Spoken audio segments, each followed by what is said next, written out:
Warning, this podcast has some swears in it. I'd rate it PG-13 at most, but let's just be on the safe side and say viewer discretion is advised. So yeah, vacation was great, drank a lot, there was no fires. It was pretty great. Oh, good. That's great to hear. Yeah. I'm glad you got some time. Yeah, thanks for coming through. Let's, I'll just open the door here and... What the fuck? Who's smoking loud? What the fuck? This is a disaster. Quinn, what the fuck? Hey, gamers. Oh, Quinn? I was gone for like a week. What happened? Hey, sometimes you gotta smoke some loud. Whatever. I'll bill Light about this later. Let's just get this thing started. Yeah, sure, I kept the mic warm for you.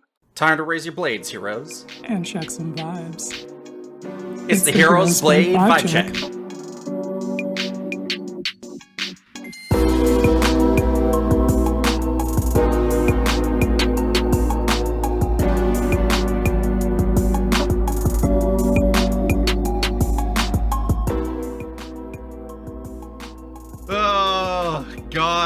You leave town, the only thing you do is the most bare bones editing job in the world. This isn't true. And then you come back and you gotta get back in the saddle. So yeah, let's get on with it. So yeah, bro, we were quick and efficient with that episode. You were. I can't complain. When the stars align and Benoit and Lenny get in the booth to like still artificially bump up the episode length time. We still get like a just shy of 3-hour episode or whatever. No big deal. Let's see if we keep the momentum up. I don't believe we will. Absolutely not. Hey, nope. So let's talk about who's in the booth with us. Yeah, the Zodiac-Killer's in the booth with us right now. What's going on, Nick? How's it going? I was hoping that didn't come up, but hey, what's up? I'm Nick, aka G3. I'm one of the hosts of MTG Lexicon. I've been a bit more in the background doing other shit for the last few years. You've been a bit of a dad. You've been a bit of a dad. Responsibilities and whatever. Yeah. But I'm glad to be here. I haven't listened to the whole catalog, but there's maybe like 10, 15 episodes I've actually listened all the way through, and I'm a big fan of the series. Well, hold on. Let's do the math. Yeah. Let's do the math. Oh. That's just like, probably 60 hours of content or whatever the fuck you've listened to. It's a good point. So you're doing good. You're doing better than most. Let's some upkeep. Hey, some people have reached out, they're like, hey, Cole, hey, Quinn, you guys are cool. Your content, I'm sure, is great. 4 hours is very unimpenetrable. And you need to start adding some timestamps to like YouTube or whatever, and also maybe include your links to the Smoking Mids conversation so we know what the hell Lenny and whoever is in the booth with him at the time, whatever we're talking about. So I will endeavor to start including that. Don't at me. Just don't at me. I will figure it out, I promise. This shit is hard. When you're like, I have to include fucking chapters in this 4-hour episode. Oh, fuck. No. It's, sorry, ADHD listeners. I'm sure this episode goes by as quickly as you want it to be. We should have thought about that before we fucking got in the booth for 4 hours. Well, yeah, it is. I think Cole did, and he mentioned it quite a lot towards the beginning of the series, and the timestamps did keep creeping up. Yeah. Hey, we're now at 3 hours. Like, once upon a time, we started at like an hour and a half, and that was respectable. And then, we started adding bolts and nuts and fucking screws and like and we just a hodgepodge of shit happened. Anyway, it'd be better if we could lock the fuck in. Yeah. So I think I don't know if we're really going to call this part the what was it? The media Media Book Club, which is not quite 100% appropriate, and I think that is actually the title of a podcast, but I'm going to take it anyway because we usually start branching out from just beyond video game stuff here. So let's start with our guest, G3, Nick, the Zodiac Killer. What have you been up to non-magic wise? Not killing anyone for starters. Yeah, that's what the Zodiac Killer would say. What non the Zodiac player? It's like a Winamp skin. What have you been up to lately? What's going on? Yeah, we'll explain the Zodiac thing later. It'll that's part of my lore, I guess. But I've been mostly not doing stuff other than watching a bunch of YouTube videos. But I'm not gonna yap. I'm not even gonna mention the YouTube videos. For sure. Just because that's not. I mean, that could be a wide variety of things. But with I'll probably get into this a little bit later. But in my free time, I don't do much, but I've been squeezing in video games again a bit recently. Like for instance, I've been playing Banjo-Kazooie while my kids watch on the couch, and that's been a little like bonding activity using the Nintendo Virtual Console, and they've been enjoying that. It's a very stylistic game that I played a bunch when I was around my oldest daughter's age, so like it's kind of a cool little parallel to my own childhood. And I've been playing a few other things, like I rocked some Super Mario 64 and a couple other things like Yoshi's Island, Yoshi's Story, stuff like that. That unfortunately go ahead. I was just saying that rules. It's cool to get to share that with your kids. Yeah, and it's not something I really expected to happen initially. I'm not over gendered with a lot of stuff, but it's like anyone can play video games with given enough intent, with like, oh, this type of game can be approachable for anyone. Like I don't want them thinking like games are just for boys. That does happen. I think there's like kind of a two angles thing about this by playing like older video games, is that you start them young, they're going to have a much better appreciation for those than like what I do as an adult now, because I missed out on those games, and I feel like a bit of a friction because I'm so spoiled. We're so spoiled about like what we have now gaming wise versus back then. And you don't just have to be like, okay, well, you girls are going to play like Pokemon and fucking, I don't know, Barbie video games. Or yeah, whatever. Sure. Like whatever. Make it gendered. Yeah. Like, no. Yeah. You can play Banjo-Kazooie, or you can start crushing your ops in Smash Brothers. And then in the future, yeah, get in there and play Ocarina of Time. Yeah, exactly. There's a lot to be said about the medium of video games, and there's a wide variety of experiences. So I'm happy to get them in there and get the sense for it, because a part of it's like muscle, like it's other than like you don't really need a watching muscle for like movies and stuff. You do, like, you need to be able to not be super ADHD and like be in a seat and like watching a thing. Oh yeah, whatever, no kidding. But like for other mediums, like often it's like it's not asking that much of you, but with the actual like participation and the you shaping some of the experience sometimes of video games, like that's a skill, and it's interesting to video games kind of branch out and like let you touch other mediums and other skills. Well, so I mean, I think it's a good launching. We have seen this in a weird inverse way with Empress Quinn here, playing Magic, then playing the video game, or like that's one angle. Yeah. I've talked about playing like Fallout or certain video games where they have their licensed soundtrack. And then being like, oh, hey, these old like 1940s songs are actually pretty catchy and pretty great. And then my mom's like, your grandparents used to listen to this music. How do you know about it? And then I look at her and say, what video you know about game. the big iron on his hip? And so, it's like, it is pretty cool how a lot of these can be a launch point in, like, it goes around and it's like a big circle, I think, if you know how to, like, you read books to watch movies, then play a video game because there's some kind of commonality between all of them. Whether it's like, it's the same franchise or it's like, oh, this is fantasy, this is sci-fi. Like, you're trying to get bits and pieces out of the experience, and one's much more hands-on and immersive, and the other one plays with your imagination and so on and so on.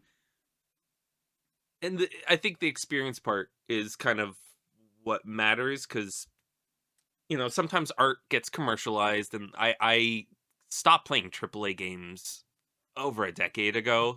We won't be going further or elaborating further on that right now. Okay, we don't have to. We don't have the time, and my God, other people are covering that. But yeah, AAA games. Actually, I'll follow a slightly tangential thread, which is like I guess maybe a double A game in Hearthstone. Or is that a single A game? I don't know. Like, I don't know what their budget on that shit is. But I stopped playing Hearthstone for like a year and a half, and then like 3 weeks ago I started playing again, and that shit's like in my veins. Oh man, gotta pass that off to Joel, because good old Enthrallman, he was really big on Hearthstone. He was part of he was a legend player, but like, and I feel like he told me like basically every season he played, which was him and his friends used to run a Hearthstone podcast, and then like whether it's commercialized or whatever way you want to phrase it, like shout Hearthstone out Squelch. like just not what it used to be. And then even Joel's kid was telling me he hasn't been playing Hearthstone recently, and I'm like, damn, like if the kids who's like pretty heavily involved with that stuff isn't playing it, like something must be wrong, But it's pretty interesting that you're coming into it and you're really like engaged with it. Yeah, well, part of it is I started from the beginning. It's like a big sunk cost. Like I forgot when it actually released, but like I started playing in like May of 2011 or whatever when it came out. March of 2011 or some shit. So I have a pretty big back collection of wild cards, but once the Battlegrounds game variant came out, like that was mostly what I played, and that's still that's what's been engaging with me, and like it's pretty well refined, and that's kind of my problem. It's like, I really enjoy this. I can't be playing this shit all the time. Yep. You got the bug. You're hooked. You're like, damn it, I need it. Give me more of it. And then you're like, no, I cannot. I got responsibilities. Exactly. And one last thing about Hearthstone before we can move on. Part of my Hearthstone lore is from the beginning, I always disenchanted my priest cards until like I wish I knew what this meant. 2 years ago. So in dusting, sorry. Is it called dusting in I think Arena? I don't know. Can you even dust? Do that? They don't do that. Sorry, they don't do that. Sorry, that is Hearthstone. I'm getting mixed up. It's when you have excess cards and you can turn it into 1/4 the value or some shit, and then you take four commons. You can make your own common essentially. Yeah. Take 4 uncommons. You can get your own uncommon. Mm-hmm. Damn, that would be really cool to do in Arena. Another slap in the face. So that's it for Hearthstone and video games. Kind of, I don't know. Shout out to I got back in the Hades after taking a break. Hades 2. There was a content update like 2 months ago or something. Yeah, something like that. So I've been kind of playing a bit of that, of the dream paths or whatever you call that. Yeah, that game's almost out for real. Yeah, good old early access. Am I right? Quinn, what have you been up to? Hey, so speaking of RPGs, I had Final Fantasy. I've been playing 7, and it fucking bangs. It earns every bit of the hype that it gets. It's been an incredible experience so far. There is way less friction than in Final Fantasy VIII. Holy shit. Yeah, I've heard many things from before, and you were giving me the rundown, and yeah, that checks out. Yeah, I am basically at the start of the final dungeon of the game. We've done all of our side quests that we're going to do. We collected all of the summon materia, so I am the Grand Summoner. We just gotta walk down into that crater, do the split the paths dungeon, and I don't know how much of the like items we're gonna collect and try and 100% that, because I really just want to get the credits rolled on this. So I think we're just gonna make a beeline for the end of the game from here, throw hands with Sephiroth, and then finally fully understand what the fuck is going on there. But it's been a wild ride. That game still impresses me with the hype moments and aura, despite the kind of rough PlayStation 1 graphics. Yeah. They did manage to do it. It is so crazy to see how much hype and how long that game has like survived, I guess, in a way. Like you see the PC ports getting like super modded out with like pretty high fidelity character like models for like the in-battle stuff. People have done so many crazy wild things with the original Final Fantasy VII games. It's pretty impressive. Yeah, fucking if it's peak, it's peak. It doesn't matter how old it is or how like crunchy it looks. If it's got the chops, people are gonna appreciate it. Mm-hmm. Another cool thing about the medium of video games is sometimes the visual fidelity doesn't matter if the other things are hitting. Yeah, like I've gone on, you know, I've ranted about video games before, but you don't need fucking 150,000 gigabytes of sauceless fucking graphics when if you make it look cool and good at a lower graphical fidelity, then you don't need to worry about all that shit. But yeah, it is what it is. I've ranted and raved about this before, but it just irritates me when people are like, you know one of the things that really actually does peeve me off is we're going on the tangent now. It's my podcast. Fucking deal with it. Yeah. You always see these people who are like, okay, so I'm playing this old game on computer, so here's what we're going to do to bump up the graphics. We're going to scale it to 4K, and we're going to do this, and we're going to do that. And I'm like, great, what is this, a fucking you HD? Sent me this fucking graphics mod for Grand Theft Auto 4. Hold on. I'm just like, none of these words mean anything. I don't care. It's one fucking button click, and it fucking makes it like, Quinn, I don't even want to get started with you on that. This is not the time. And it's not even like that. It's just like, hey, can the fucking graphics like work and shadows don't fucking blink in and out of existence and I'm just standing still? They don't. Nah, all right, whatever.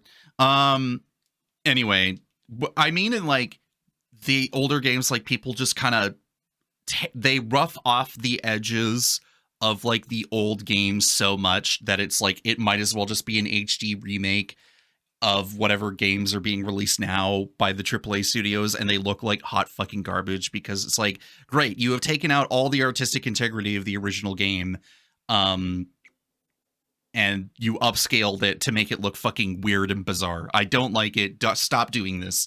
But that's just a me thing. Whatever. They're like, run it at 60 frames per second or 120 frames per second. I'm like, that game ran at 24 or less frames, and it doesn't need to be scaled like that. Stop.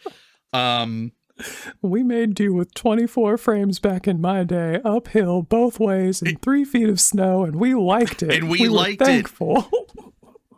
You know, it could break the game too.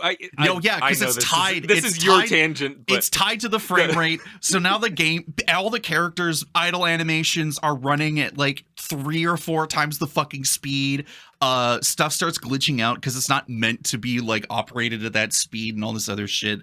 And I don't know. Like I've people who are like, I can't play this game if it's at 1080p or like whatever. I'm like, are you fucking kidding me? Are you a fucking iPad baby? Like, please go get professional help. like please move on. It's like when people complain about 30 frames in Bloodborne. I'm like, guys, This is a playable, functional game. I really don't know what you're talking about anymore. Perfect. Anyway. Now that you've gotten your own ass, bro, play Ocarina of Time 3D. Fine. Okay. I will figure it out. I will go do it. Good. Yes. Thank you. That shit is peak. It's not going to be happening anytime soon, but I will do it. Okay. Do you want to know why it's not going to happen? Sure. Why? No, I'm kidding. You need to finish whatever you're talking about first before I go off on another tangent. Okay, the rest of the stuff that I've been getting up to in the media dimension. Speaking of peak, Expedition 33, fucking peak. We're still playing that on stream at Girl Redacted Energy. We got putting the VODs of that on the Lexicon YouTube channel, so if you want to keep up with all of that playthrough, we're getting those up there. Shout out to Bjorn for coming up with incredible fucking titles and thumbnails for me. Super appreciate homie's effort. Quinn, you will never finish Bloodborne now. I don't know how true that is. I think we're still gonna get through that game. What if I continue to lay bait at Quinn's feet and Quinn's like, I know you're baiting me right now to finish playing this game, and you know what? It's fucking working. Yeah, every once in a while you can just entice me to finish a game and it'll work. So yeah, we're just gonna keep playing through Expedition 33. We're getting the hang of perfect timing for attacks and parries, and that shit is mad satisfying. The systems all connect in very appealing ways to me as a Magic the Gathering player. If you're a fucking synergy maxer, if you like to fucking make tab A fit in slot B and all of that connects to make the numbers go way the fuck up, you can absolutely do that in this game. Shout out to Mael hitting the fucking virtuo stance per se against a marked foe and hitting the fucking 9999 damage cap, and then immediately after that I land 2 parries against the boss, and it feels so fucking good, bro. I was hooting and hollering. Oh man, video games is so good. They really did gave the power to the players and be like, yeah, you want to do cool shit? Yeah. All right, go fucking nuts. And then you just crush bosses and like, yeah, it's pretty sweet. They let you play the Chandra Awakened Inferno emblems. You can just stack those on your opponents and kill them in their upkeep, and that shit is mad satisfying. Very cool. And then the Demon Cycle books. We're on the last one of those. Shit is going to hell in a handbasket. I hope the world makes it through this one. But shit is not looking good. Damn, that's spooky. Neat. All right, now explain myself. Let me tell you the reasons why I will not be getting to The Legend of Zelda Ocarina of Time 3D anytime soon. So what did I do on my break? That took up a lot of my time. Well, I didn't play video games a whole lot, if at all. I obviously didn't play Magic. I ended up watching 6 movies while I was on my break. So I went to go see Supergirl in theaters with my girlfriend, and that I'm not trying to downplay it. It was a movie. I really liked it. There was a lot of cool bits and pieces in it. The set pieces they had throughout the whole movie was actually pretty cool. I think Kara Zor-El as like a character who was like in direct contrast to like the Superman movie in terms of like so who's Clark, right? Well, Clark is Superman, and we all know who Superman is, you know, the Paragon, you know, Boy Scout, like good guy, right? And then they're like, man, what if Supergirl was like rough and tumble and like she's good but not nice? Meaning, they like, let her get messy with it. Oh fuck, she was the shit she was pulling off in this movie. Holy shit! Oh hell yeah! Everyone fucking deserved what came to them. Let me tell you that much. You know, they did flashbacks of like, hey, so if you came from Krypton and you know more about it than your cousin, like, you know, what happened, right? And you know, they laid the foundation out of like what Krypton was like a bit in Superman, and I was like, actually, hold on, I really like what's going on here. This is really cool. So, on that part, yeah, it's pretty cool. It's pretty great. Other people would be like, I don't know. It was kind of a mess. It's not making that much money in the box office. Whatever. I think Supergirl's like perfectly fine and serviceable, and you will absolutely love the bits and pieces. Like there's just some juicy stuff in there, across some like kind of mid stuff, and that's why this is a solid 6 out of 10 movie. I would recommend it for anyone. Oh, sick, dude! I love loud mids. It's so good.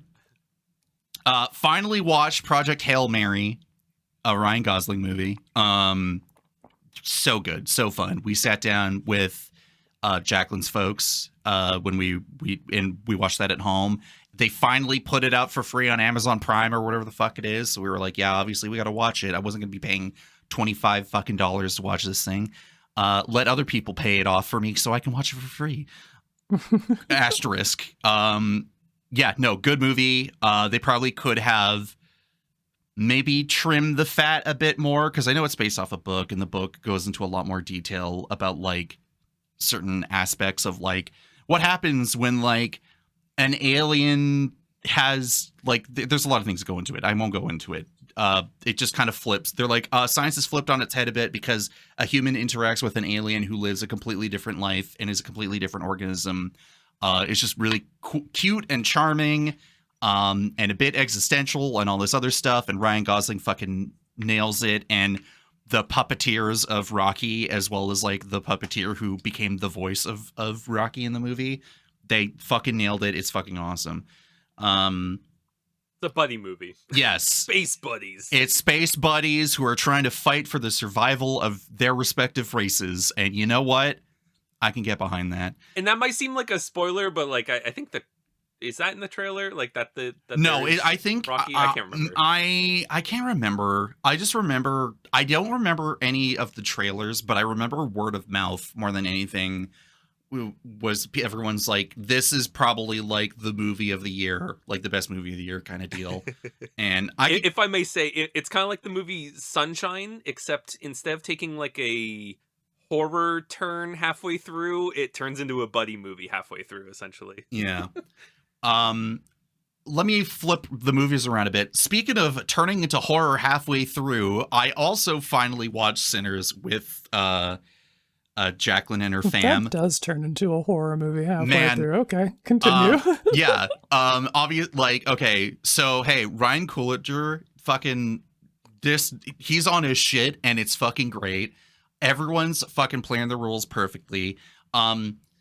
We were joking about like, oh man, there's so much like sex and like, wow, everyone's like whatever. But it's like, that's sort of the whole point of the movie, is the whole like, okay, so if everyone's sinning, and what is sinning, and there are people who are trying to like enjoy themselves and get a reprieve from the harshness of life, and then the horror elements show up at the door, literally, and that movie is just fucking great. It's awesome start to finish. Once you finally like, they literally open the movie with, hey, sometimes if someone is so musically talented, they open that like they get access to the spirits of their ancestors and their descendants, past and future. And you're like,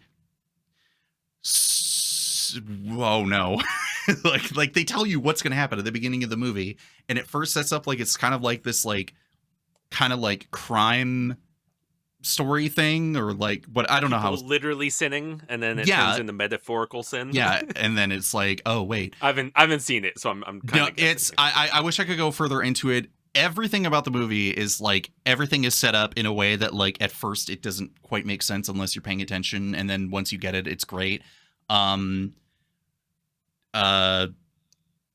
I think that film is peak. It's one of those movies that's got you like, if you're an artist of any kind and you see somebody else doing some incredible art, you're like, fuck, bro, I got to hit the art gym. I got to get my work up. Yeah, no, it's like, I think, considering the guy was like, he's only ever done unoriginal things, like, or it's been, sorry, not unoriginal. It's been tied to like franchises. So like, you know, Rocky and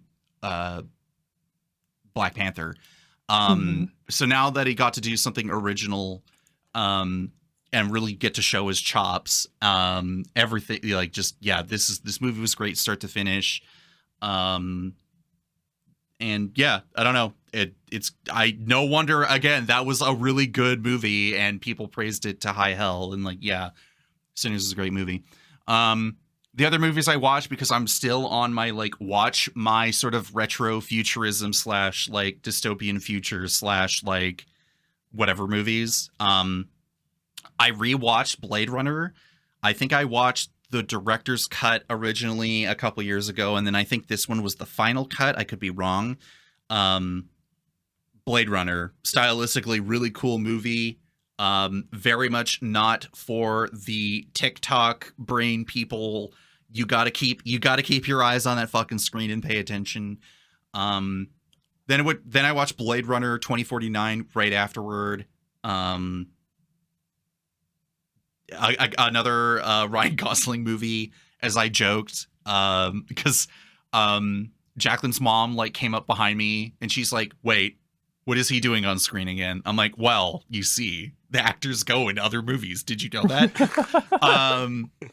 Very interesting. How'd that man get in that box? How did that happen? You know? And meanwhile, Empress Quinn's like, "I don't know. I know who this guy is, but I don't know. I know nothing about." I read the book. But yeah, Blade Runner 2049, another visually cool movie. Interesting choice, like interesting direction for a sequel. Ryan Gosling killing it again. Harrison Ford showing up partway through. Fucking Jared Leto's in the movie and doesn't drag it down for once. Thank fucking God. Yeah, I think it's better than the original. Yes, I think it is. It's got that all the pieces, and then it's elevated just a little bit more. It's much more palatable for the average moviegoer. And I think, yeah, definitely it doesn't like, it is not as like artistic. It is not as artisanal as like what Blade Runner is, you know, but it is still like a good sequel. And then there's a lot of artistry in that movie. Yeah, no, don't get me wrong. Maybe less artisanal and more, I don't know, visionary artist or whatever. Yeah, I don't know. Like I don't give a shit. Like I'm the 6 out of 10 movie guy. I don't know what to tell you, but like you're right. Keep going. Like, you know, a lot of people like will praise like the cinematography and the color gradients and the lighting and the acting and all this other stuff, where like some of those older movies like thrive in some of the ambiguity that whatever it's like trying to peddle to you. And like, you know, Blade Runner became not like, it's not as like a cult classic as like maybe some other cult classics are, but like it didn't do well initially and then it became more praised over time. And I can see why. But like if I was like, go watch a movie of this genre, it's like Blade Runner 2049.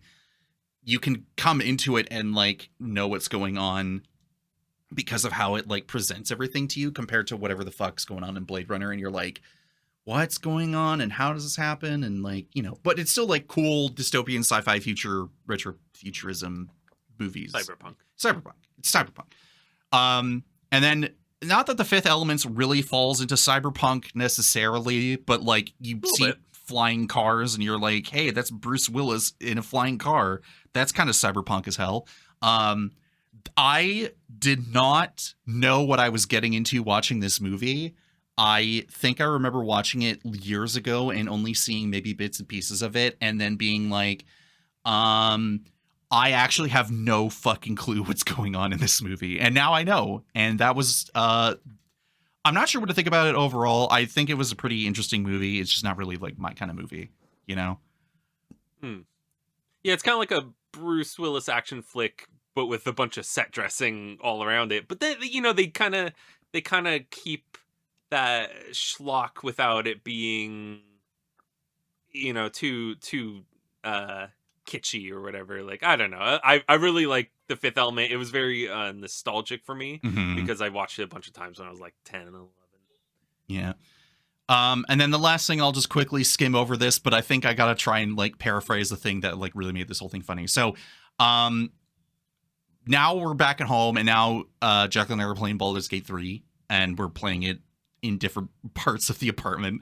And we're on Discord to be like, okay, I'm gonna do this or whatever, right? Like we used to do it on split screen, and now it's like, okay, now we're gonna be fully off on your own. I have no idea what you're looking at because now we have like full screen equity, like we don't have to share space or anything. But then I knew what I was doing. I know what to do in this game. She has no clue. She got pulled apart at the seams trying to do different things at once. And she's like, you're jumping ahead and you played this game and I told you not to, and you played it anyway, and you know what you're doing, and I have no fucking clue how any of this shit works. I forgot. I have ADHD. I threw it out of my brain from the last time. I'm like, mm-hmm.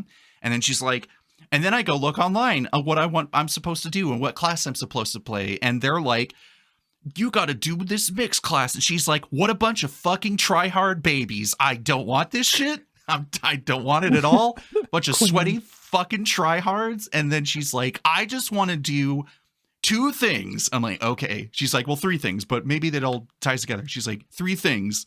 I want to fucking steal shit. I'm like, okay. She's like, I want to go around and nothing of consequence matters. Like, I could contribute to a fight or I don't have to. It doesn't matter. I'm like, okay. She's like, and finally, I want to fly and sneak around. And she's like, and I can't be a fucking raven, which means I can't be a druid. And if I'm a druid, that means I can't be a rogue. And I'm like, okay, what if I get a mod of a race where you can fly? And she's like, get the fuck on it. Get on that shit and get back to me. So I downloaded, what is it? Like the Watchers of the Divine or whatever this mod is called, to bring the Aasimar Hath Angel race into the game. One of the mod perks is that you can toggle your flying wings at all times at level 1. And is that slightly broken? Yeah, probably. But you know what? We're trying to make this as smooth as a process as possible, and we seem to have found an equilibrium. So now we're happily playing. We're continuing playing. Hopefully we can continue on without any further friction. Hell yeah, no friction gaming. Yeah. Nick, anything else to contribute before we move on to our proper vibe checks nearly 40 some odd minutes into the episode? Yeah, I guess a quick shout out to the First Law novels. I finished recently, like at this point, like a month ago, the 10th book in that universe or series by Joe Abercrombie. It was on recommendation from Bjorn from our group, and very good series, highly recommended. If you're not into violence, maybe don't give it a chance, but it kind of does a cool thing with the subverting fantasy thing in the first trilogy, without it being too, look at me subverting fantasy. It just kind of does its own thing, and then very character focused, and the audiobook narrator does all the voices. And let me tell you, this person has dozens of unique voices like lined up throughout the series. It's all by themselves. Crazy the range how this narrator can like give each of these characters like a very like oh, they got this, like, this is who they are, and you know, it comes across with their voice. That's pretty good. I'm not really big on audiobooks, and maybe it's just like I just haven't put myself in the spot to like sit down and like listen to it, or, like listen to one that like really hits for me.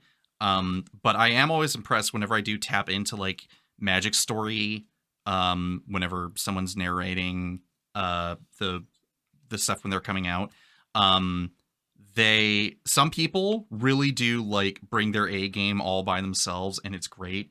And then sometimes they bring people in and you're like, okay, why does this person have an accent? You know, like this doesn't seem wait, what was it? What was the fucking goblin guy from Strixhaven? Is this Sanar? Sanar, like, didn't Sanar have like a really weird accent where it was like, why is he like Irish or fucking something? I can't remember. I don't remember. I actually didn't listen to the audio for that one. I think we just read those. You just read it raw. What a freak, Quinn. We don't have you don't have time. You just listen to someone read it to you. But yeah. The fact that someone can do it all by themselves and not have people come in to voice like certain characters for the bits and pieces there, like if they got the juice, it makes that experience all the better. Yeah, it's fucking impressive.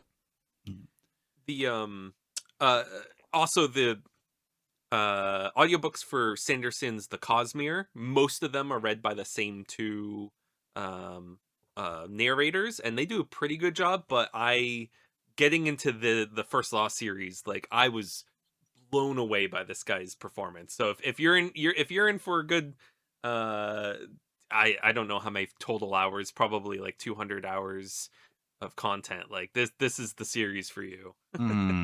Cool. All right.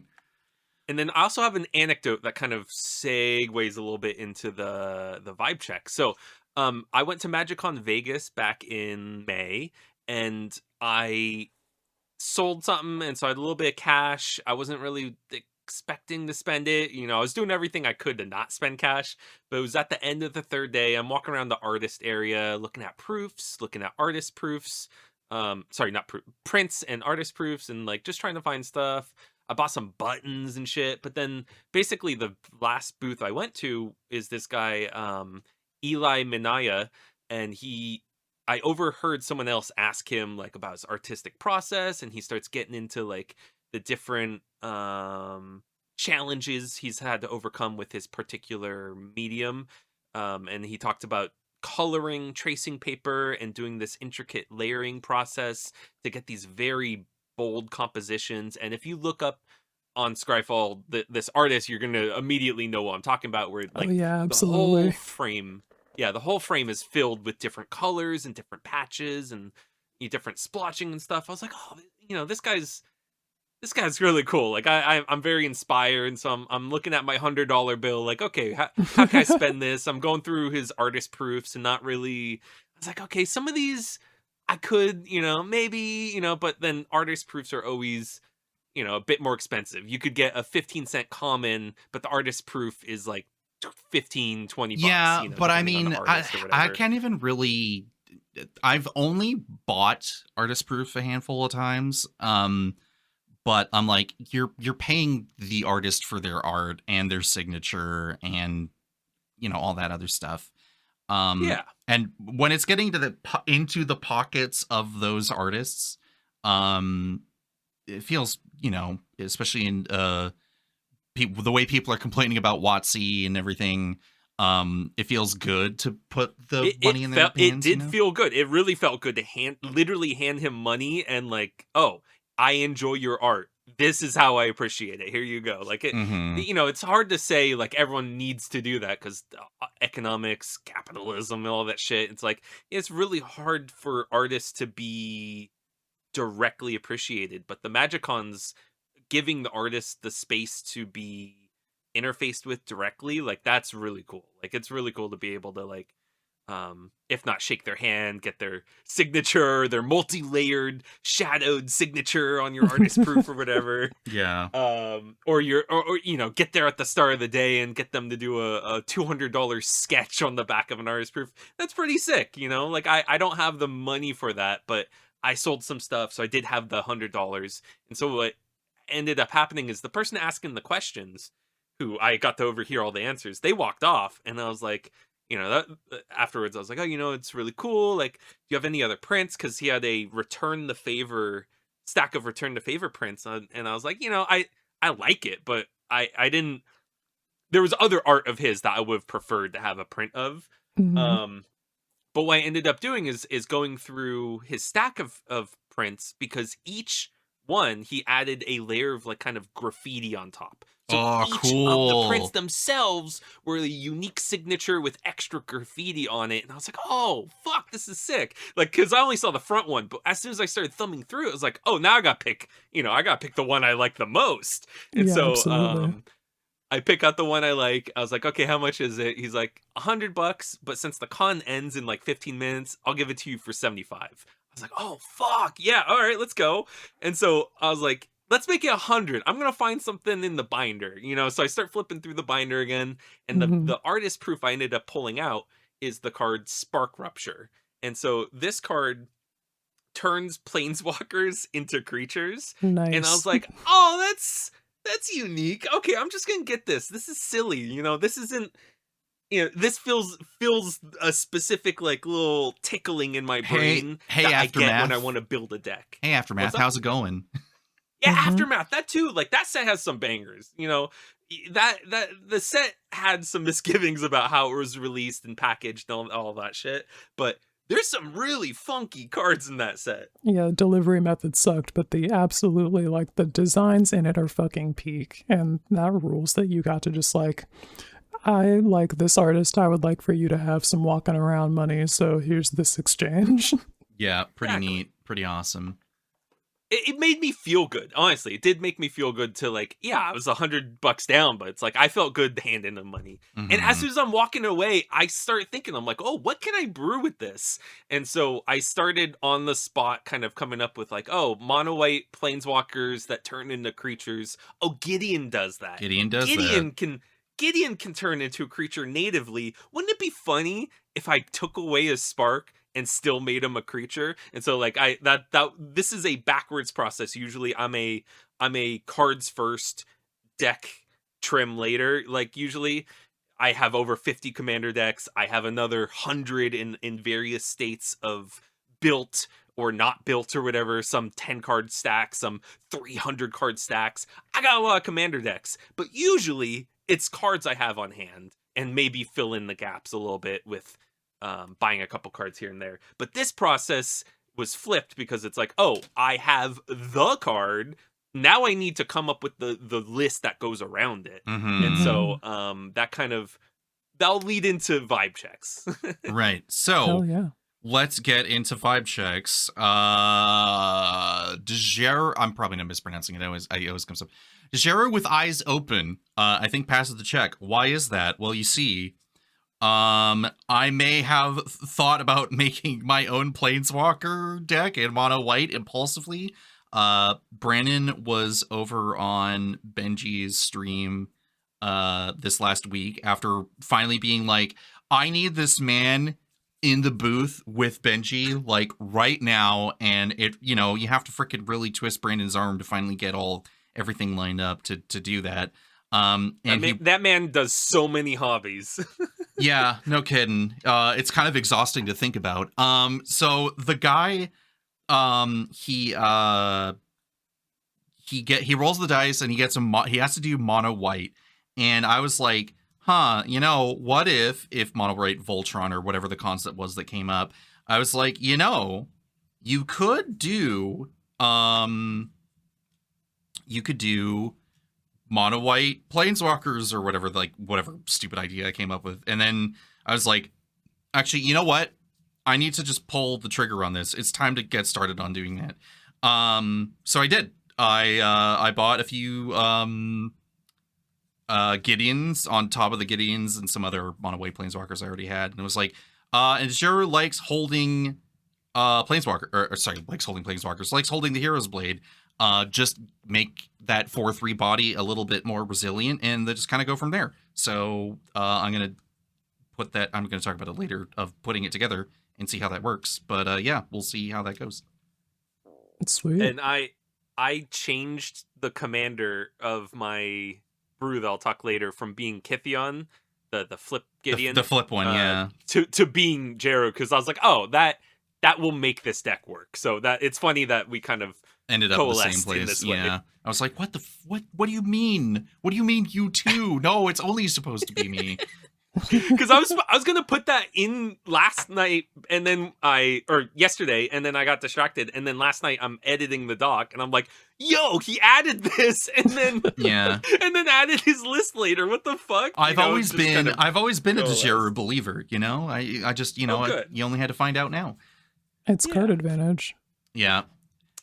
And then, so I'll put forth the vibe check of one of my oldest and beloved commanders, and that, you know, it's a little bit of a question mark here, but Mael the Anima.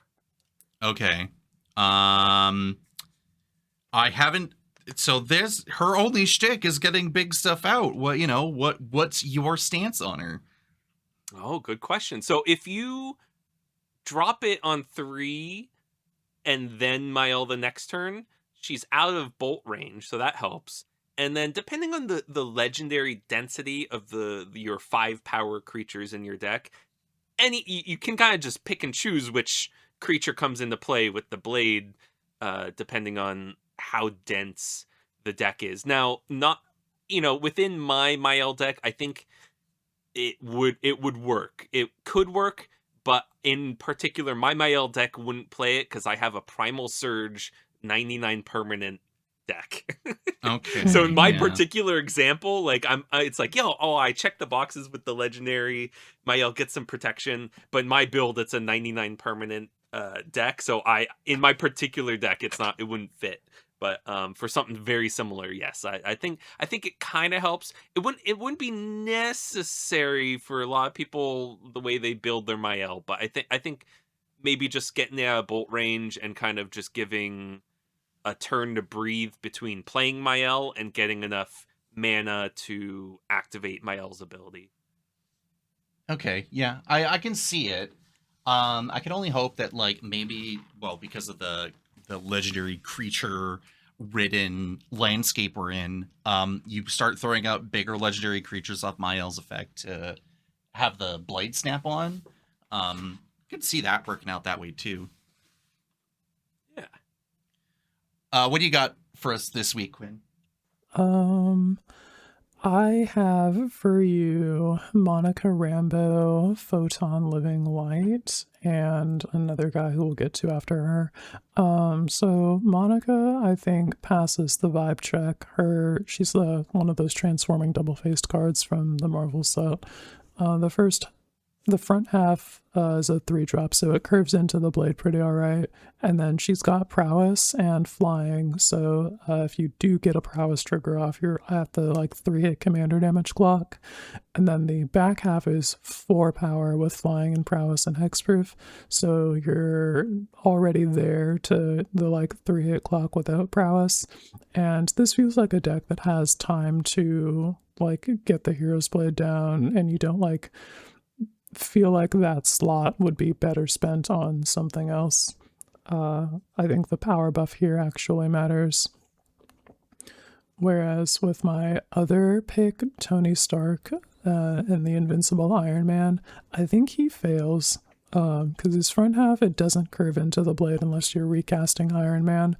And in that deck, Tony kind of scares those, so you really don't have time for anything that's not an Avengers level threat, because if they're going to treat you like you're going to put a Darksteel Forge into play, you need to be playing like you're going to put a Darksteel Forge into play, and you just don't have the deck slots to spend on the Hero's Blade anymore at that point.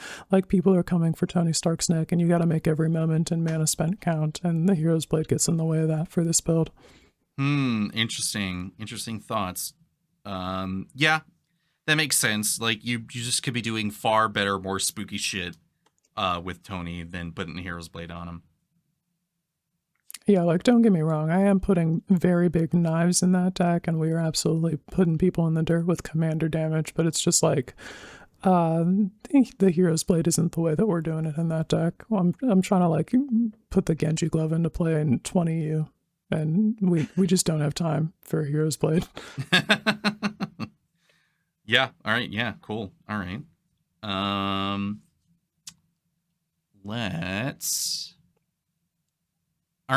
Let's move on to comments. Bit of a funny arrangement here. This is going to make me laugh just a little bit. So, bless me Anya here.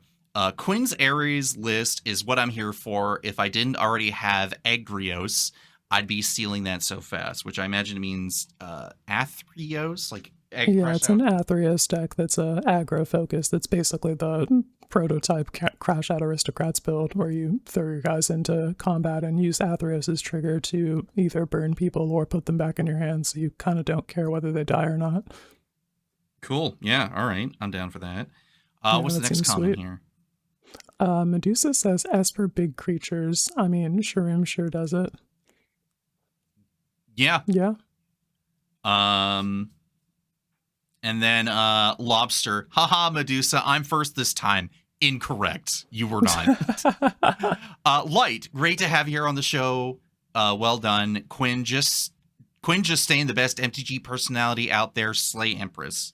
Thank you so much, Lobster. Agreed. Oh. And yeah, so that's it for comments for this episode. And let's get to a new DJ Space Girl track. What do you got for us, Quinn? I have a track where my homie has this band called People You Meet Outside of Bars, and I listened to a live performance that they did on stream one time, and just honestly one of the most impactful and like effective live performances that I've seen since fucking Lady Gaga's 2008 VMAs performance, which, like, if you've seen that, it's fucking saying something.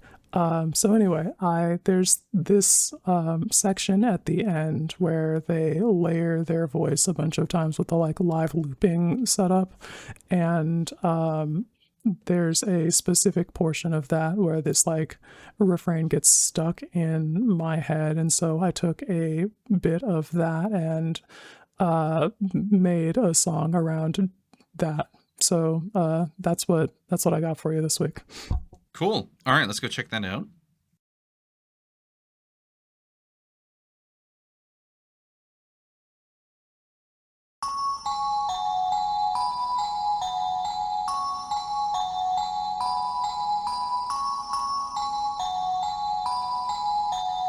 I'm not a human until I have to be.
Sometimes in these breaks, I put a secret podcast in for Cole where I talk about a Pokemon team that I have, but I have not been playing Pokemon, so I don't have a secret podcast for you this week.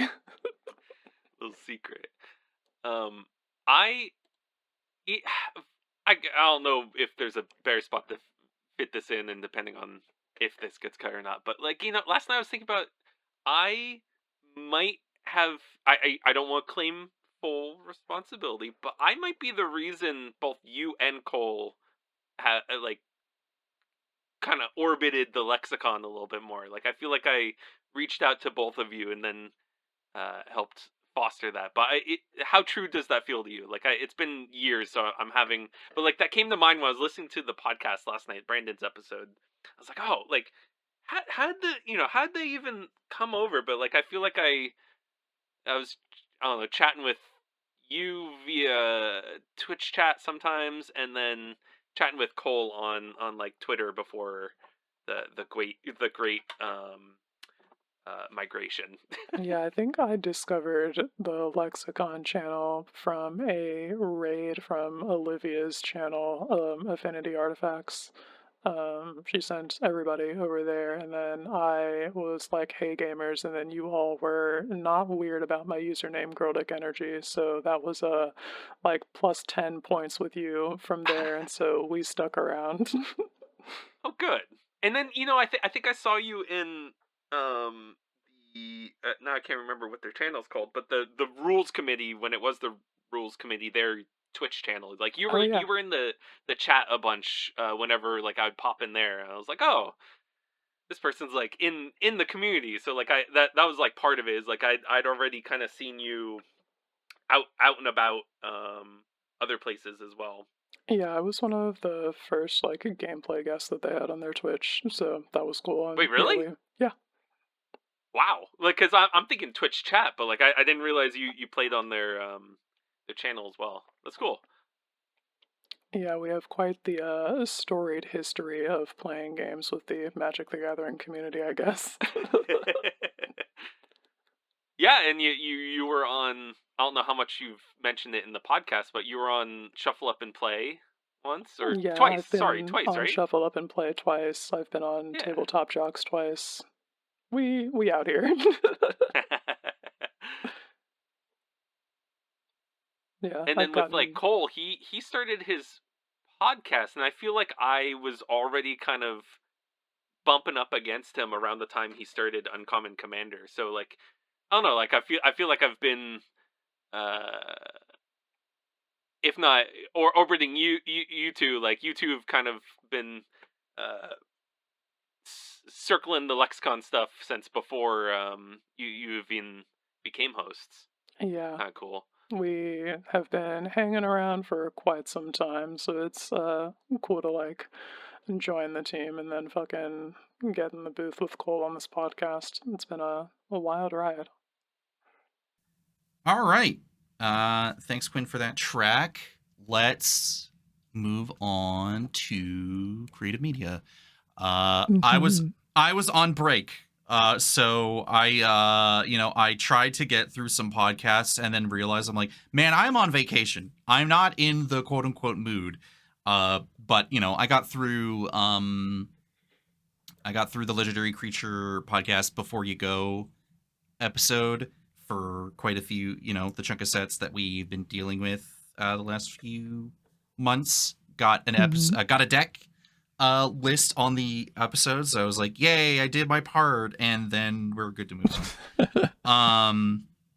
But yeah, if you want to know what's been going on, these episodes are a great way for you to kind of reacquaint yourself with what people are up to in Magic lately. Really good fun just to get reacquainted.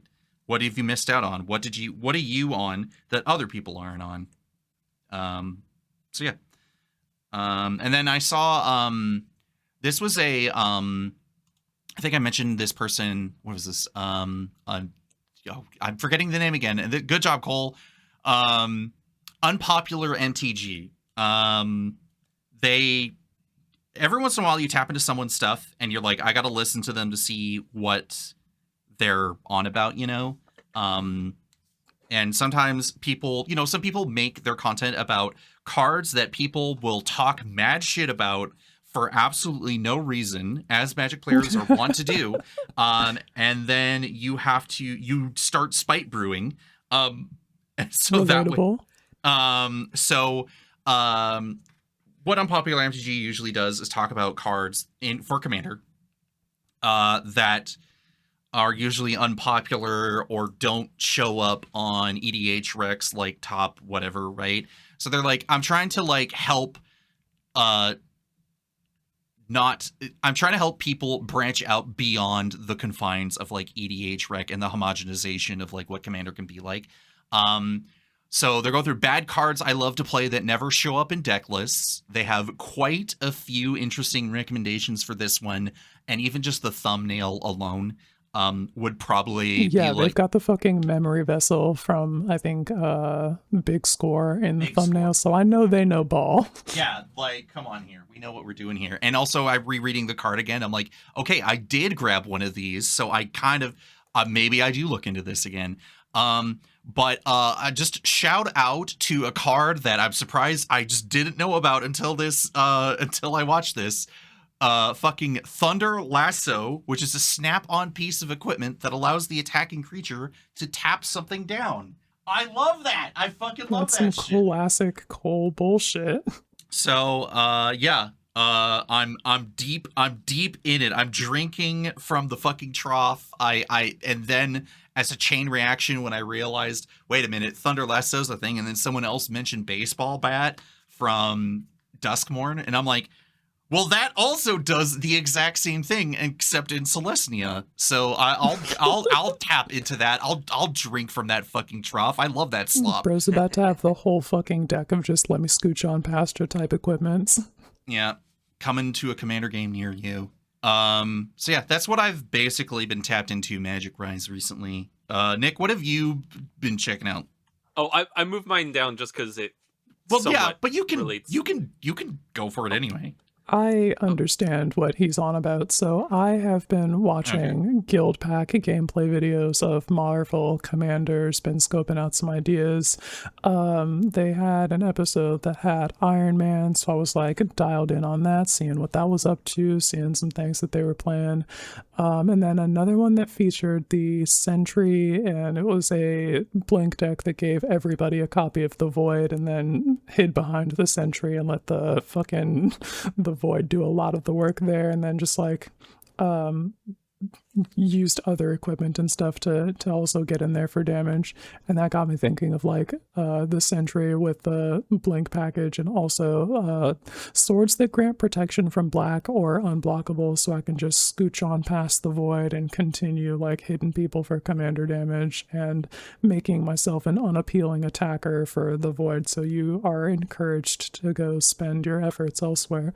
I think that can be a fun situation to put my friends in. Very cool. All right. I dig that. All right, G3, what you got for us?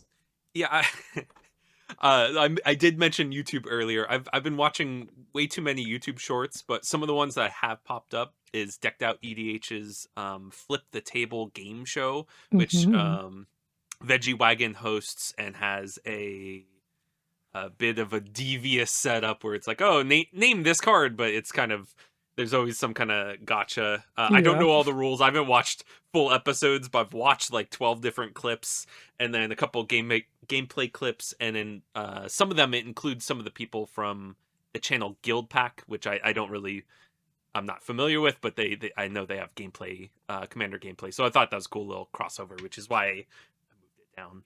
Yeah, it's a very cool crossover episode. Have either of you seen a Flip the Table? I have not seen the Flip the Table game show, but Vegetable Wagon is quite the host, so I'm sure that is an entertaining time. Vegetable was my father. You can call me Veggie. And then I've been reading a handful of Cascade articles. This is a it's a zine. It's a publication started by Cal Jones. 2026, and bro just like, what if we had a zine? Let's make a zine. And then they just fucking did it.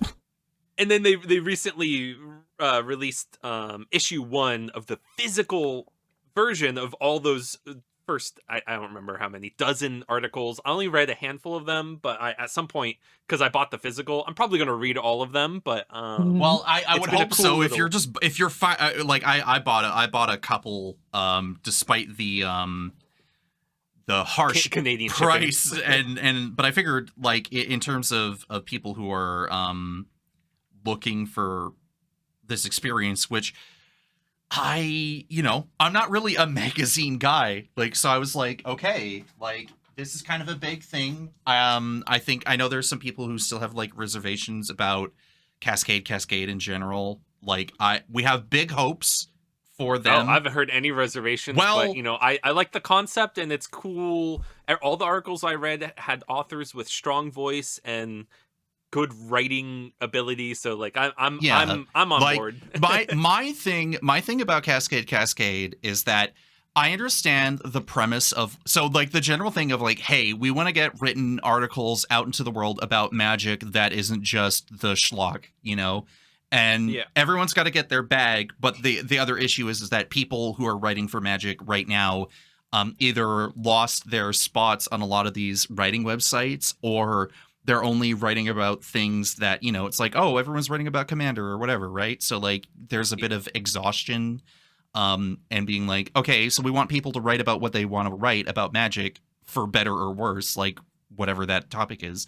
And then the other part being, they want to make sure that people are getting paid their fair due for writing an article. And, you know, from the sounds of it, people are going to get paid pretty damn good.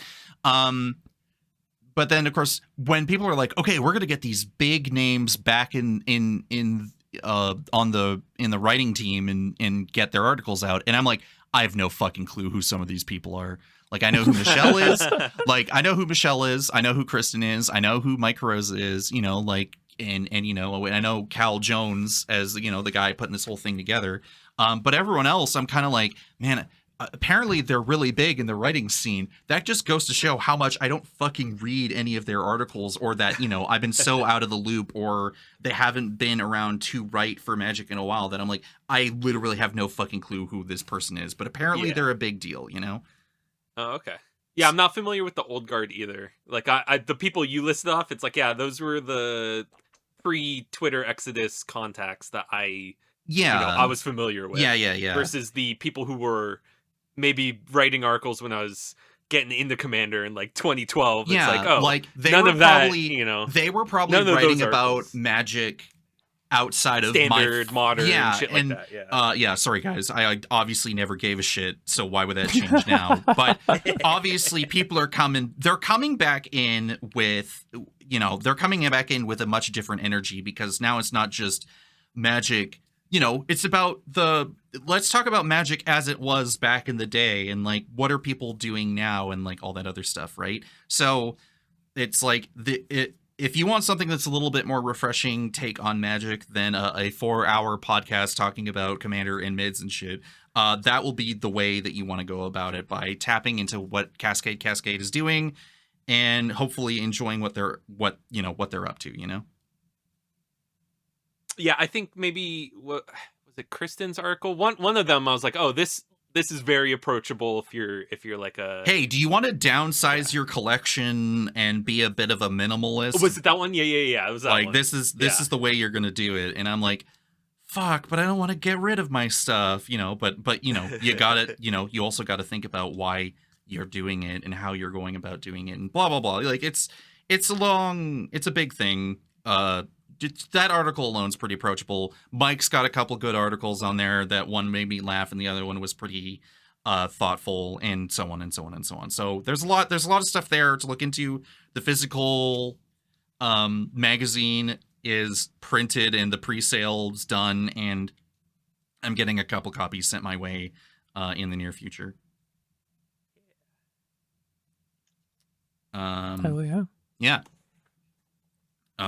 Let's get into, I gotta start figuring out how I'm spacing this stuff out, because we're like, here's Quinn's tracks, here's creative media, all right, we are now jumping into the secret layer zone. No wait, that's not the line. Oh no. Let's ignore that. No secret layer alert. No secret layer alert. Let's get into the smoking mids dimension with Lenny. We got someone else in the booth again, and it's a bit of a long one, so let's get ready for that, shall we? Yeah, fucking buckle up. Enjoy. They can't keep getting away with it. Let's head on over to the smoking mids dimension with Lenny and the returning guest Mike Carrozza.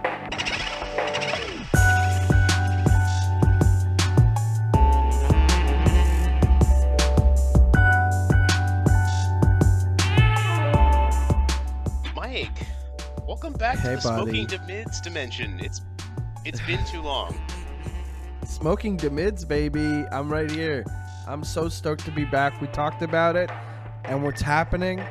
I'm back in the. I've already smoked my mids. I've smoked some louds an hour ago, and now it's feeling like it's tapering off. But now I'm ready to smoke that mid, baby. I love I'm that. ready. I'm running on sleep deprivation, so we're gonna see how this goes. Yeah, the combo is pretty fun, eh? Yes. Okay, so you What are brought we this getting one into to me. today, Lenny? Mercadian Masques. Honestly, Yeah. I'm surprised I haven't had people beating down my damn door to talk about this set. This set. Oh man, what a weird set. Yeah. Oh man. Okay. I'm glad so- we limited ourselves to one set, by the way. So those of you who were tuned in last time I was on this and we did like an hour and a half on the invasion block, we did Mercadian Masques as a set only. So it's not the whole block. No Nemesis or Prophecy here. But I still have so much to say. There's a lot to talk about in this. There's so much stuff in this set. Do you want to kick us off? Like, what do you maybe want to like do an overview of our impressions of the set real quick and then get into a card? Yeah, actually, that's exactly what I wanted to do. So, like, I want to ask you first. So, like, what does this set mean to you? Like, what's your experience with this set? This is the set that I really started to pay attention to Magic in. So it's like I started at 7th edition. 7th edition was my first set. And I want to say that I think that was right before this. I guess it was like I got some sort of 7th edition, like you're playing on the computer and learning everything. And so I went to this store that had random boosters of Magic. And instead of just like getting another 7th edition thing, I bought Mercadian Masques. And so I consider Mercadian Masques to be like my first true set of seeing all the boosters on the wall that were there and going, let me try that one out. Because at this point, Invasion had already been out and everything. And so I bought a booster of Mercadian Masques and a like theme deck that was available from the block. Nice. Okay. Mm-hmm. Yeah, at the time, I was kind of like pretty heavy into Magic in high school by the time that this set had rolled around.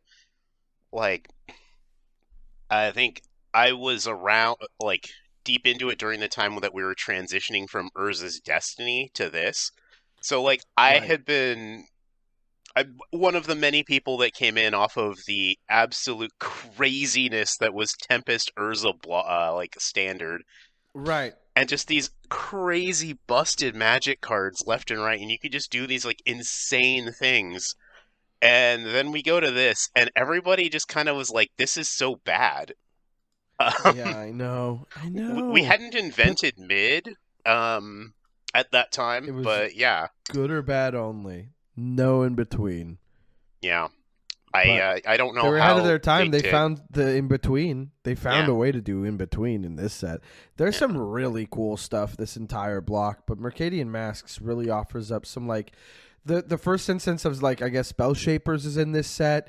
You've got like some really strange artifacts. You've got some it's oddly enchantment heavy. It felt like there were a lot more enchantments or like auras that caught my eye in this set. Yeah, I and can see that. really some like strange designs that loved sacrificing lands, and it was all about like tempo and playing like free spells, but also sacking lands. It's a crazy set. It's an insane block. Yeah. So I think we found some like really cool ones. I have to assume that you and I are gonna have a little bit of overlap. We're probably gonna have a lot. I put on 32 cards. I do want to give the audience. 24. Yeah, I want to give the audience a chance to like what you think the over under is on how many spell shapers we're going to talk about today. I'm thinking 6. I want to set it at like the audience take your bets. Like over under is 6 on spell shapers. Lenny, I'm just gonna say that's gonna be easy money for everybody. I know. Maybe we should push it up to 10. At minimum. At Yeah. the very least. Just like, wait, what is the number of spell shapers? The over under is 1 minus, or is the number of spell shapers in the set minus 1? Exactly. Basically, I love spell shapers, and I don't know. It's just such a. It wasn't a great play pattern in like when the set was new at the time in like 60 card formats or whatever, because you're just like, it's so repetitive that you're doing the same thing over and over again. And I guess, Commander can get that way too, but there's so much more that you can do with an Eternal pool that it feels like what this set lacked in reanimation, the rest of Commander really takes it home, Yeah, There's absolutely. so many tools to access your graveyard that make the Spellshapers so much better in the format. All right. Well, I think we've been talking about him so much. For those of Yeah, you I who know. don't know, this is like an entire class of creature that had an activated ability that was discard a card, and then it would basically do some other kind of spell. Why don't you kick us off and give me a spell shaper from your list? Oh my God. Okay. God, I'm gonna count how many I have. I have 1, 2, 3, 4, 5, 6 of them on my list alone, but they are placeholders for many others. I'm telling you. Okay. I'm torn. Okay, I think I have to go with Bog Witch because I'm a black mage, and having Dark Ritual on a 3-mana 1/1 is just like, it's fine. You're turning any card you discard into your graveyard into a Dark Ritual, and then, I'm going to use this 3 mana to play my Necromancy and get whatever I just discarded into play. I live. It's what it's all about. You gotta feel like the smartest person on card in the earth deck. doing that. Yeah, totally. Mm-hmm. It's so fun. Dark Ritual is busted. It's so good. Every card in your hand is Dark Ritual, and if you can find a way to untap this thing, you're like off to the races as far as your hand can handle it. Like, I don't know. I love Bog Witch. Of the Spell Shapers, I think Bog Witch is my favorite. All right, that's a good choice. That one's absolutely on my short list too. For sure. I went with one that has a special place in my heart because it's was a key art feature in the whole Mercadian Masque. Waterfront Bouncer. Just oh, come on. Yeah. Yes. That creature that you like, you're going to just keep that in your hand forever, actually. Yeah. Now, Yeah. Waterfront Bouncer, 2 mana for such a sweet effect. You're just turning everything into a bounce target creature. Ooh, use that defensively, offensively. God. Mm-hmm. You know what's really wild about it, too? Is that it's actually a merfolk. In that type upgrade, it got upgraded to merfolk. Oh, stop it. Yeah. No. Yeah. Really? Yeah, I mean... Damn. I want to know what the hell was up with the merfolk over there, but because this guy, he's on something for sure. He doesn't look like a I guess this is not, I don't know. Are there any other merfolk in this set? There's a lot. Okay. There have to be. You're right. Yeah, I don't think they were planning on this when they made this card. Yeah. Yeah. They're just I don't know, he's blue looking dude. Yeah, same thing goes for Overtaker, to be honest. The art doesn't really lend itself to being this is a merfolk spell shaper at all. But I guess she's kind of pale, so we go, it's blue enough. Yeah. That's so silly. It's wild. Okay. Oh, yeah, and I guess since we mentioned another spell shaper, this is, I don't know, this is on my list. This one just for 4 mana. Overtaker, sorry. No, all good, man. This is communal. This belongs to the people. Yes, we're sharing the spell shapers. Yeah, they should know about discard a card from your hand, untap target creature, and gain control of it until the end of turn. That creature gains haste until end of turn. I know red called it wants its threaten effects back, but blue was doing it first and at instant speed. Yeah, and also as the promo for the set, mind you. It's so fun. This is a foil that's available pretty cheap, and a 2-mana 1/1 doesn't seem so bad, but once you start turning every card in your hand into what's that card? What's the card it's supposed to be, Reigns of Power or something? 3 in a blue. Ray of Command. Ray of Command. Yes. Okay, so that's the one. Yeah, like turning everything into Ray of Command is pretty bananas. Like you've got, I don't want to hold on to this land, or maybe I have a Crucible of Worlds in play because I'm playing a weird Simic land deck that wants to discard lands or whatever, like a Slogurk or something. Guess what? Overtaker's just like, hey, that land's a Ray of Command if you want. You can just play it right after. Hell It's yeah. just so sick. Yeah, or that Reanimator target. Like, especially if you totally. need something for your reaching all the way back into Fallen Empires. If you want to discard your Reanimator target with your Overtaker, grab their really sweet creature, and then use your Soul Exchange to exile that creature to get your thing back. Soul Exchange is rad. I haven't been able to find any copies near me. Oh, bummer. Yeah, I know, but I'll find it. It's one of those cards that's on like a long list of check every now and then, but it hasn't worked out. Yeah, all right. So I'm going to call that. Yeah. I'm going to call Overtaker a freebie. That was neither of ours. Yeah, sure. Right. And how many are we doing each? By the way, are we doing 5 tops? What are we doing? Because we did run. We did run the light considerably last time. It's not like... I mean, I was just going to be like, let's just do at least 5 Spell Shapers and then, like, maybe 5 more on top of that. I don't know, man. I think that we're going to get the Spell Shapers extremely casually. We're already talking about them so freely that Overtaker came up. Like, who's to say that I won't already be stoked to talk about Silverglade Pathfinder or Dawn Strider? Like, you've got Rampant Growth and Fog on sticks. They're going to come up. Not to mention, like... They've also got like a spell shaper that counters a speller ability that targets a creature and like regenerates target creature. Yeah. You can have like I don't know. It's just if you're already in graveyard decks, take a closer look at spell shapers because they have so many cool effects that essentially like you get as a bonus for doing the thing that you really want to be doing, which is throwing a creature into the graveyard. Yeah. And you know what? Who cares if it can be a little oppressive? Like, it's their fault for running treasures, and you can just, like, fuck them up with Hammer Mage. Hammer Mage! Oh my god! Hammer Mage is brutal. Yeah. If you're an artifact deck and you're staring down a Hammer Mage, you're just like, I better get something to ping that thing immediately, or I gotta find a way to, like, go over the top. Because being able to destroy all artifacts with CMC X or less, just because you have a card in hand, add instant speed. Yeah. Yeah. Whatever. Man, that's brutal. And a lot of the cards they're based on are just good anyway. Like, you could just play Meltdown, and it's good. Totally. Yeah. Totally. You could just play Disenchant. We have Devout Witness that's also like a Disenchant in the set, and you're like... Yeah, Disenchant's still pretty good, but I like it. I like it on a creature and being able to play it on a turn where I'm like, I'm just setting up still. So like, this is a good, decent blocker that threatens to do something. Maybe somebody feels threatened by it and used removal on it, and then you've like, you know, lightning rodded your little piece that's also gonna do work in the later game. Like, yeah. Hell yeah. All right. Okay. I think let's move on to a non-spell shaper then. Non-spell shapers then. Yeah. I think.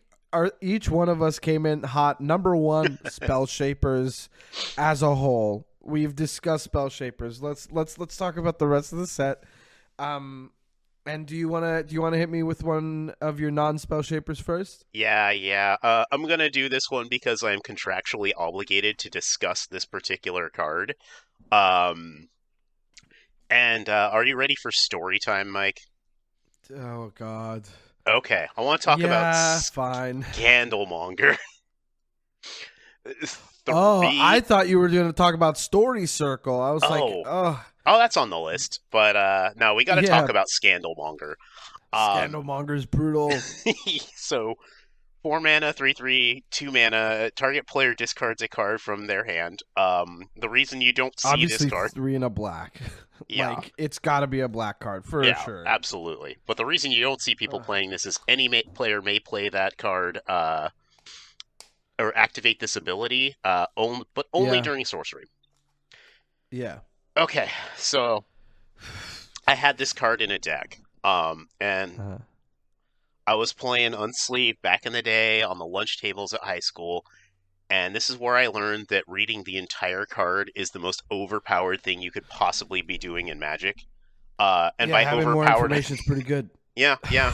So my friend and I are like playing. It's just the two of us, and this Scandalmonger comes down, and we don't read the entire card. We're just like, oh yeah, like 2 mana. It'd be like, all right, you draw your card before you leave your draw step. I'm gonna pay 2 mana. You discard that card. And so we played for like 20 fucking minutes of just like, yeah, no, No. discard, discard, discard that card until somebody drew an instant speed removal spell. And then like, but except that never happened because partway through, like my buddy Cody is just like, hey Lenny, wait a minute, this says only as a sorcery. Ooh. Yeah. Yeah. Yeah.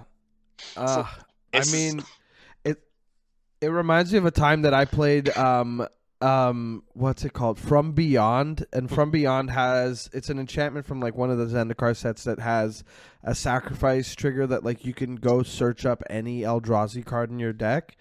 And I found up Eldrazi Monument, which is an artifact with no Eldrazi type, but I thought because it had Eldrazi in its name, it worked. And my friend had to be like, nah, that's just not it. This was in my Marin deck where I was like, little Eldrazi's that will sack for the experience counter is sick, but then also they can become like attackers with Eldrazi Monument. Let's do that. Nah. It just really, what a bummer. But, yeah. Took them both out of the deck after that, I'll tell you. Yeah, so read your cards, kids, so that way you don't get stuck in like the absolute miserable discard fest at instant speed that we had going on. You know, that guy gave me one of those for like my 40th birthday. He gave me a foil Scandalmonger. That's so funny. That's a rude friend. Yes. So funny though. Yeah. Brutal. Absolutely mid. I think I'm going to try it in Commander. Yeah, give it a go. See what happens. It's the kind of effect that really like puts the table on notice and be like, we can the offer is here on the table. You're the ones that decide. You know what I mean? It's it's a very interesting thing that I can do to a table dynamic here. I don't know what to pick next. However, okay, well, there's one card on here that I play a lot, so I'm going to pull it up and call, I think, Haunted Crossroads to the stand, buddy. This is 2 and a black for an enchantment. Black for activated ability that's just 1 black mana. Put target creature card from your graveyard on top of your library. I think that with so many reanimator decks, or so many commanders rather, or cards now that require you to cast them, reanimators kind of having to deal with these clauses in a way that allows you to get your double value and all that stuff. So I've found that Haunted Crossroads has really helped with doing that, and especially if it's to keep your commander tax down. You can just like let your commander go to the graveyard, put it on top, drop for your next turn.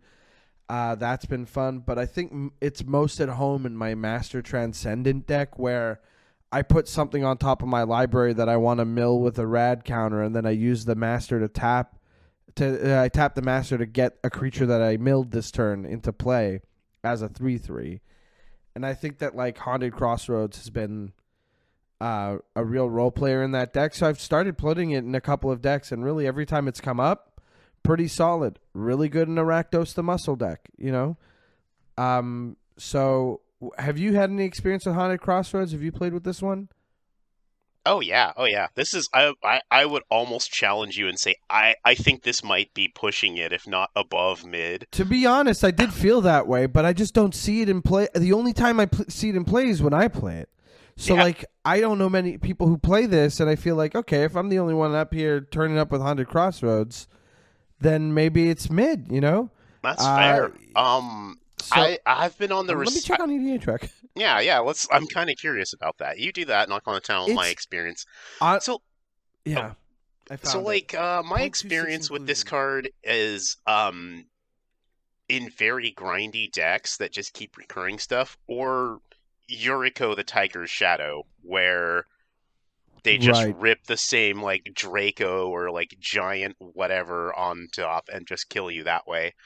Yannette, stuff like that. It's got a lot of homes in all those black inclusive decks that care about the top of your library. Mm-hmm.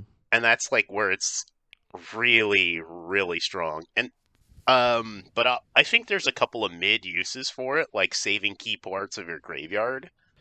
Yeah, I mean, I think that like being able to be to get your stuff out of the way of like a mass graveyard exile or like even targeted graveyard exile, and for this to be a repeatable effect is still pretty like it tells your opponents to keep an eye out for a window that might not ever turn up for them.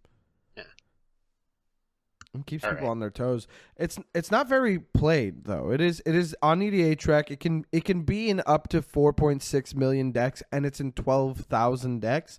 So 12,000 decks is pretty high, I think. But if we're looking at who plays it most, Vivictus Ismati the Dire, pretty great place for it. Yeah. Marvo Deep Operative, also great place for it, and of course Yannette Cryptic Sovereign. Infamous Cruel Claw is surprisingly on this. I mean, it makes sense, but I'm also like, I always just thought people played that as more of the meme deck, and that's like whatever World Fire deck or whatever. And then also way down low on the list is the Master Transcendent. So if you have a Master Transcendent deck, play this card. Mm-hmm. It's so much better than you're giving it credit. It's too good. I see a really nasty place for it. Gyruda, Doom of Depths. Oh yeah. Oh my God. god. Really solid for it. Sorry to interrupt. I couldn't. I mean, help myself. This is the interrupt and talk about fun cards that you like show. This is what this is. Oh, well, let's rename it then. Yeah. Editor Cole. This is just like always a celebration of the cards that don't see much play, and I feel like that's the fun part of all of this. And I know I'm like telling people exactly what they're listening to, but I'm also very stoned. Hell yeah. I do agree that Haunted Crossroads pushes the limit of what a mid could be, but I am going to use my argument of it not being like a format wide staple or one that I see often. So I'm gonna stay on that thought process here with my choice. All right, yeah, I will. I'm What going. do you got with that. next for us? All right, I'm going to talk about a card that I have a lot of experience playing. I have not brought this into Commander in over a decade, but we're thinking about bringing it back. This is the Rishadan Brigand. Yes. So 4 and a blue for a flying 3/2. When it enters the battlefield, each opponent sacrifices a permanent unless they pay 3.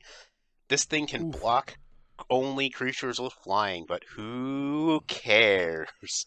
So what I used to do with this, back in my old 60-card casual, I used to have a Citadel of Pain Mana Barbs deck that had ways to avoid me taking the damage. And then so people would be like, oh, well, okay, if Citadel of Pain's out, then I can just tap everything out. And then I'll be like, yeah, Rishadan Brigand. But in Modern Commander, you can just blink this thing a million times. Oh, yeah. And I'd even say, like, Rishadan Brigand is so fun, and it's such a, like, the art is so beautiful and worth including. I like this bird a lot. It's just so fun. all the jewelry and stuff, just like it's oh my god, it's so silly. This card art is so fun and silly. I really love it. But I will say, personally, Rishadan Footpad is where it's at for this effect. Instead of 3, it's 2. But I think that the amount that you're blinking, it won't take many times before they start sacrificing things after they felt like maybe I can pay 2, and then you're like, but you don't know that I have an Eldrazi Displacer now and all this mana. And what are you going to sacrifice? 3 things, please. Go ahead. You've paid 2 for the first one. What was it that you were hoping to save? It's so brutal. Oh yeah. Brigand just puts it out of the question. It's just like 3 mana. You're like, sure. I'll sacrifice this token. It's a flesh bag marauder if you squint hard. I mean, they all are. Oh yeah, for permanence too. It means it could really hurt somebody who's way behind, but it could also be like that pillow fort player that's going creatureless. Yeah, you're not immune to a little edict. Yeah, this pairs also really well with another card that we are going to have to. We'll talk about Fade Away someday when I do Smoking Mids Exodus. Dude, Fade Away. Yeah. Tomer from MTG Goldfish was on and on about this card for so long. Seth challenged him on it and was like, okay, we'll try it. And then I think he ended up playing it twice in a game or something like that. Either way, it did work, but it was like, when else does this work? It's so... such a fun card, and I too have put it in decks hoping it'll perform, but somehow I've only ever drawn it when people can pay to keep the things I want to get rid of. Yeah. Fade Away, for those who don't know, is like a pseudo board wipe, 2 and a blue for a sorcery from Exodus, by the way. For each creature, that creature's controller pays 1 or sacrifices a permanent.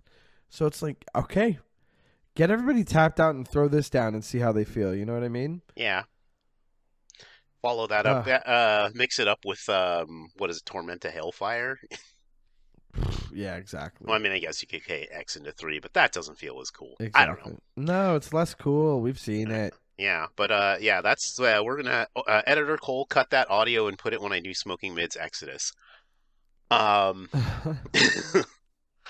right, you got another one for me, even if it's not with me, dude. I got so many. I know. I actually have more than you this time.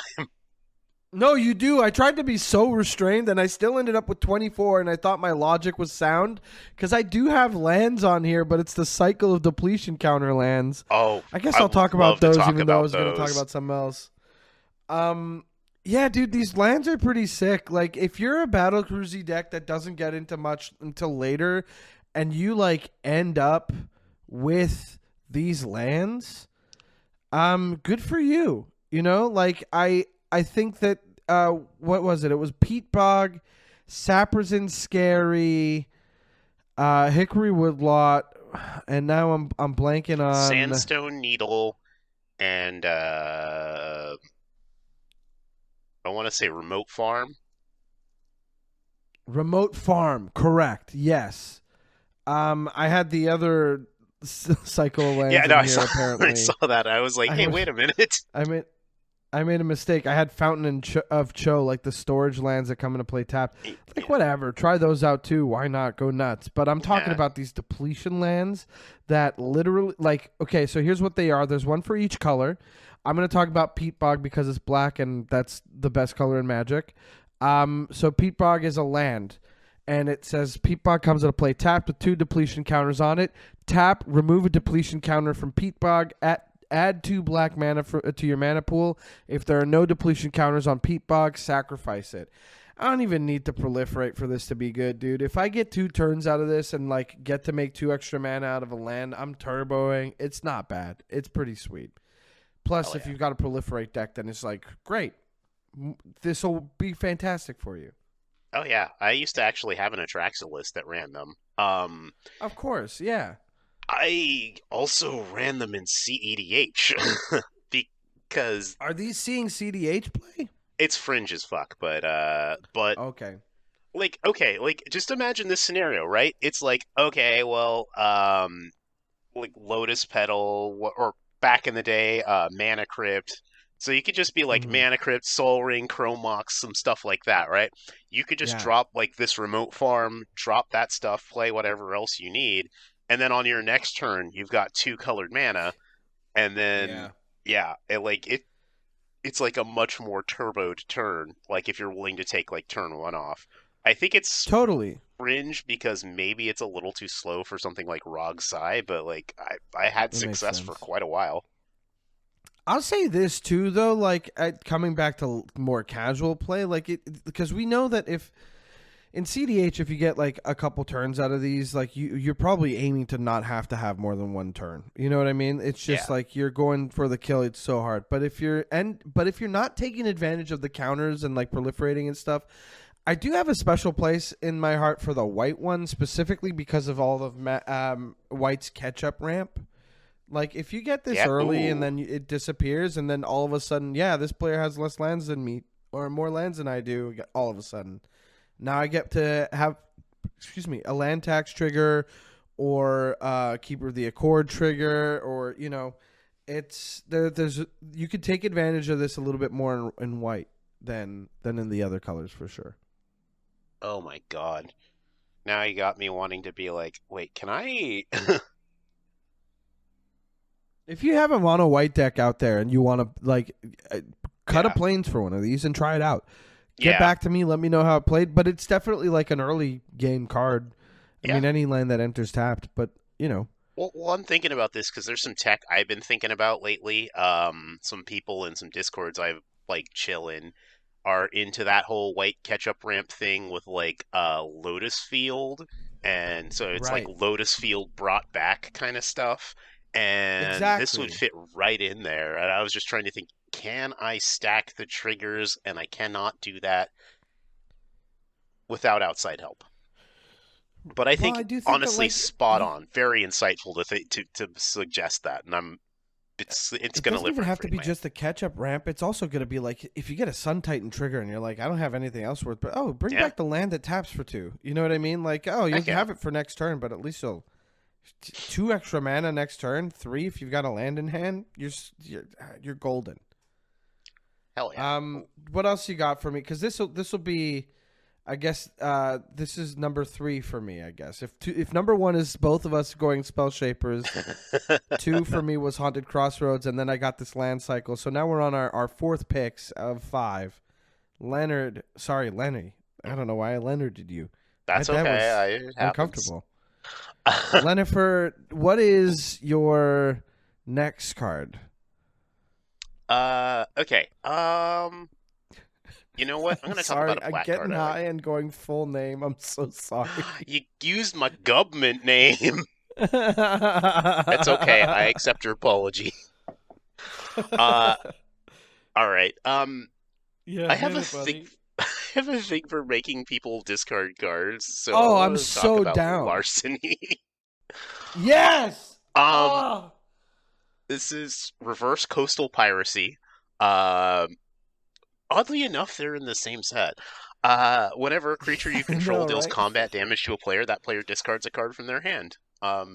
Great. Love it. Okay, I'm going to hit you with this. I almost think this one, for me, might be on the fringe of mid-loud. Because to me, personally, I think people avoid playing this card because it's a little mean.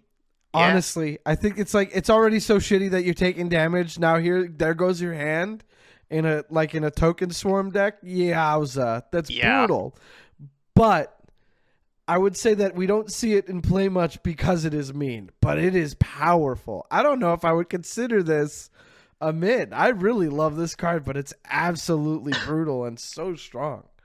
Well, you know what? We'll leave it to Quinn and Cole. They can decide. Yeah, they'll be the final arbiters. Exactly. I am it's 5 mana. And it's rude as fuck. What am I saying? It's so rude. It's so rude. It's a brutal card to face down, right? Yeah.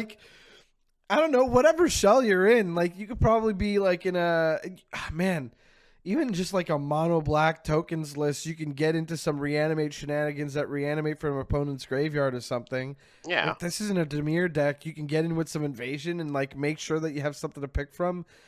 Ooh, man, the amount of times I've resisted this card in my Marchesa Dealer of Death list, this is this one speaks to me in my dreams. This is if I ever play this, I'm embracing an evilness that's been that I keep feeling when I look at this card. It requires you to go all in on being I'm going to let this one be what I'm putting out there.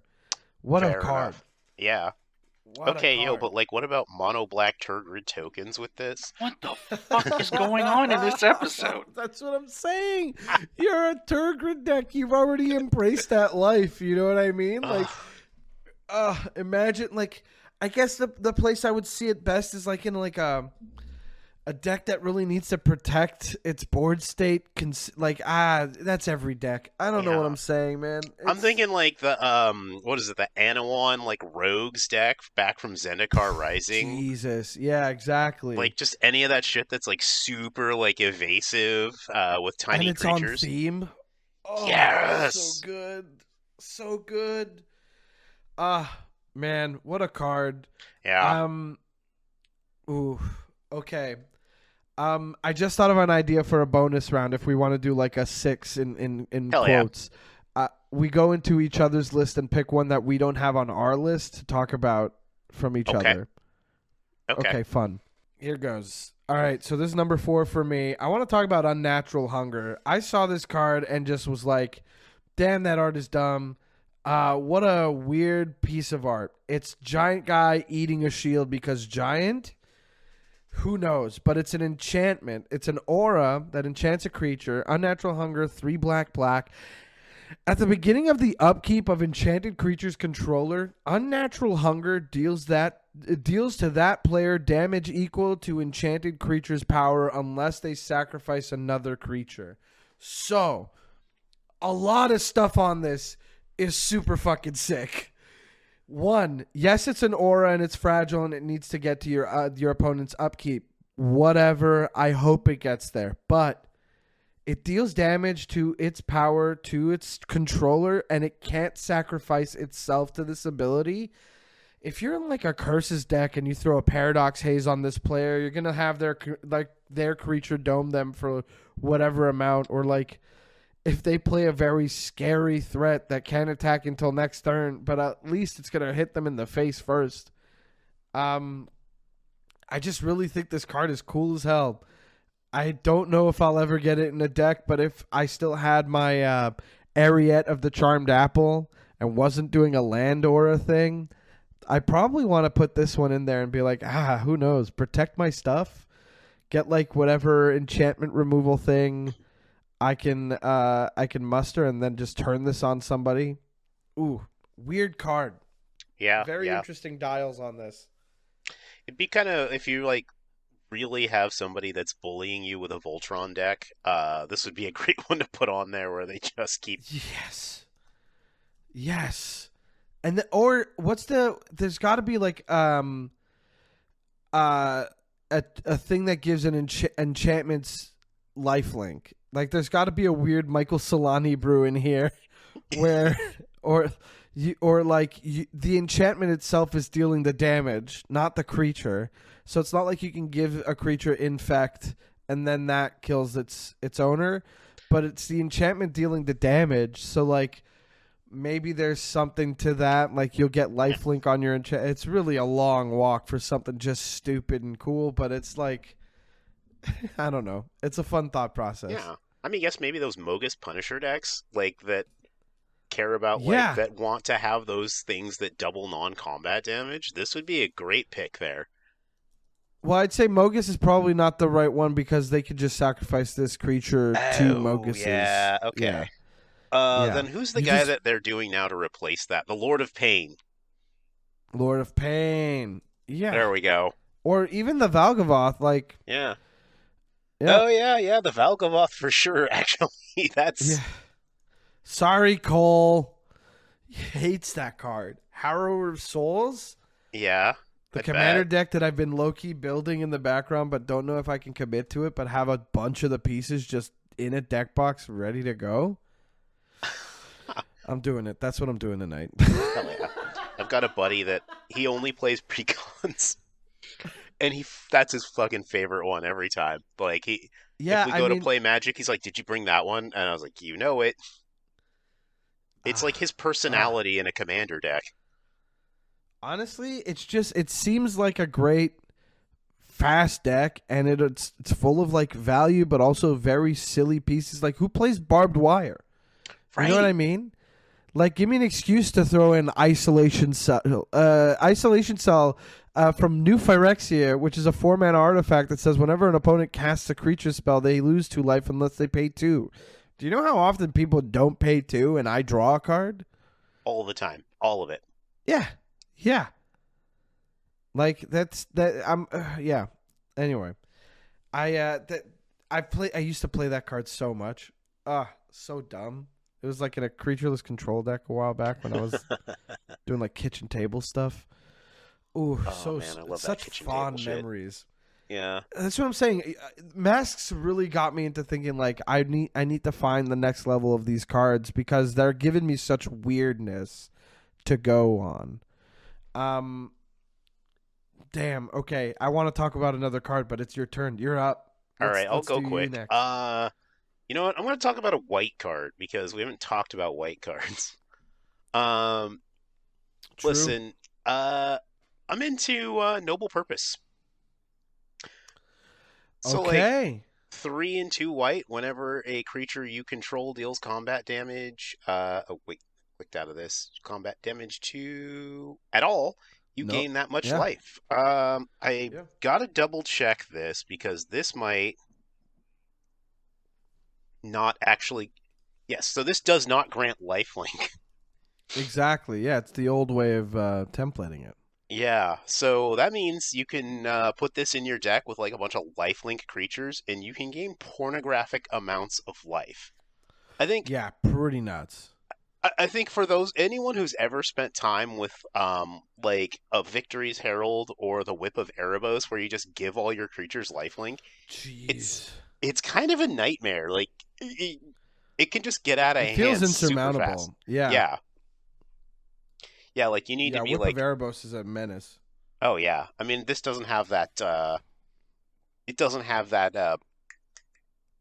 Words are so hard. It doesn't have that reanimation, but you know what? Like it's nice that like Sure. if they could be in the same deck, they could hold hands together.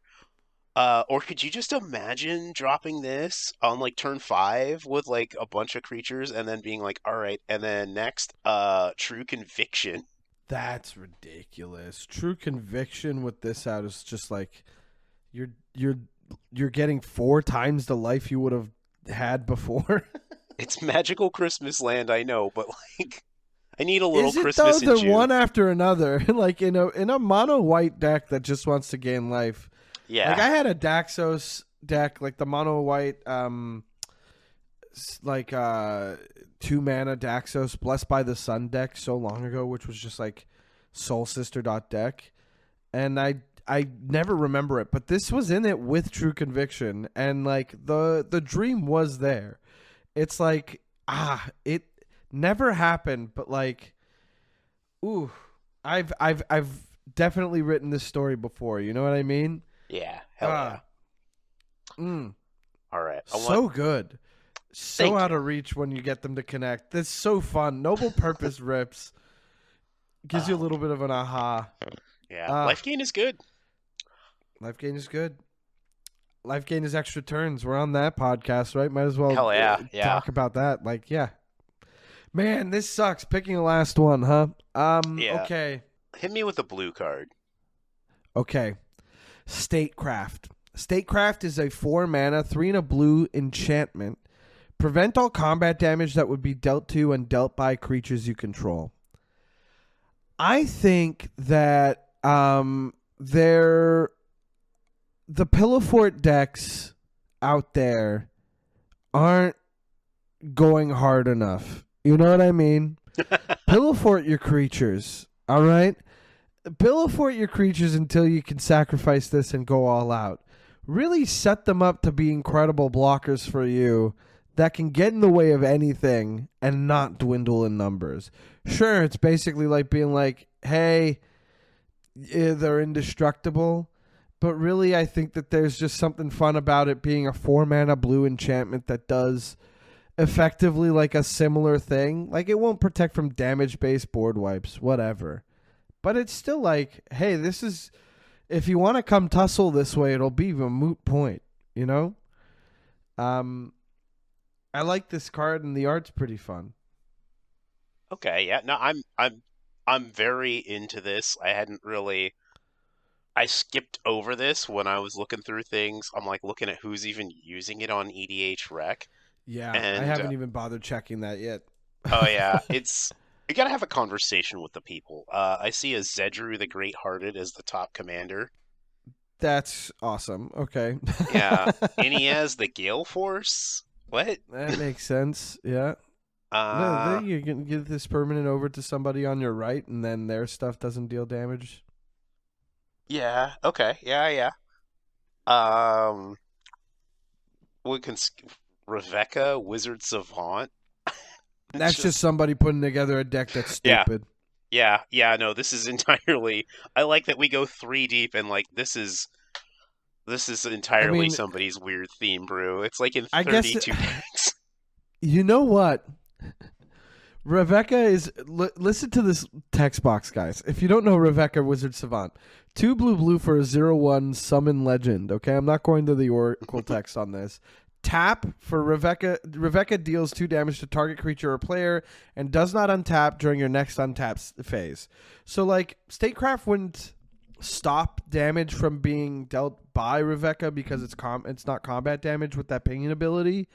But effectively, it tells you that Rebecca can't take damage, and so is like a decent blocker, or it won't die in combat at the very least. So it's like, yeah, all right, maybe there's something here. I don't know. I'm trying to give them credit, but I don't get it. Yeah. I Bruvac the Grandiloquent mill deck, like, yeah, totally. You want to go hard on the milling, you need to pillow for it.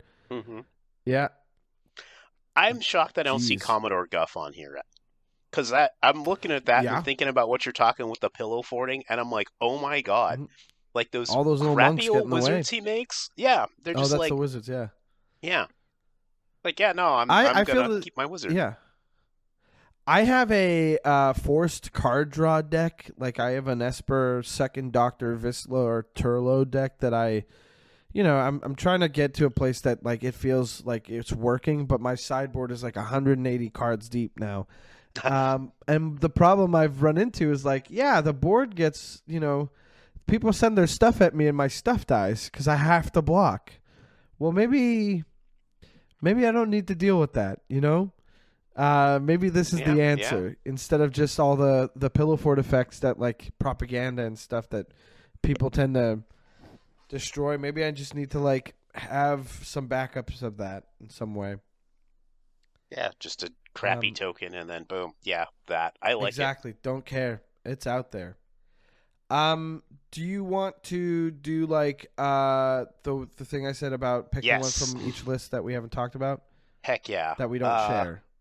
Okay. So sorry, War Cadence, but we're not talking about you. We both have that one. Yeah.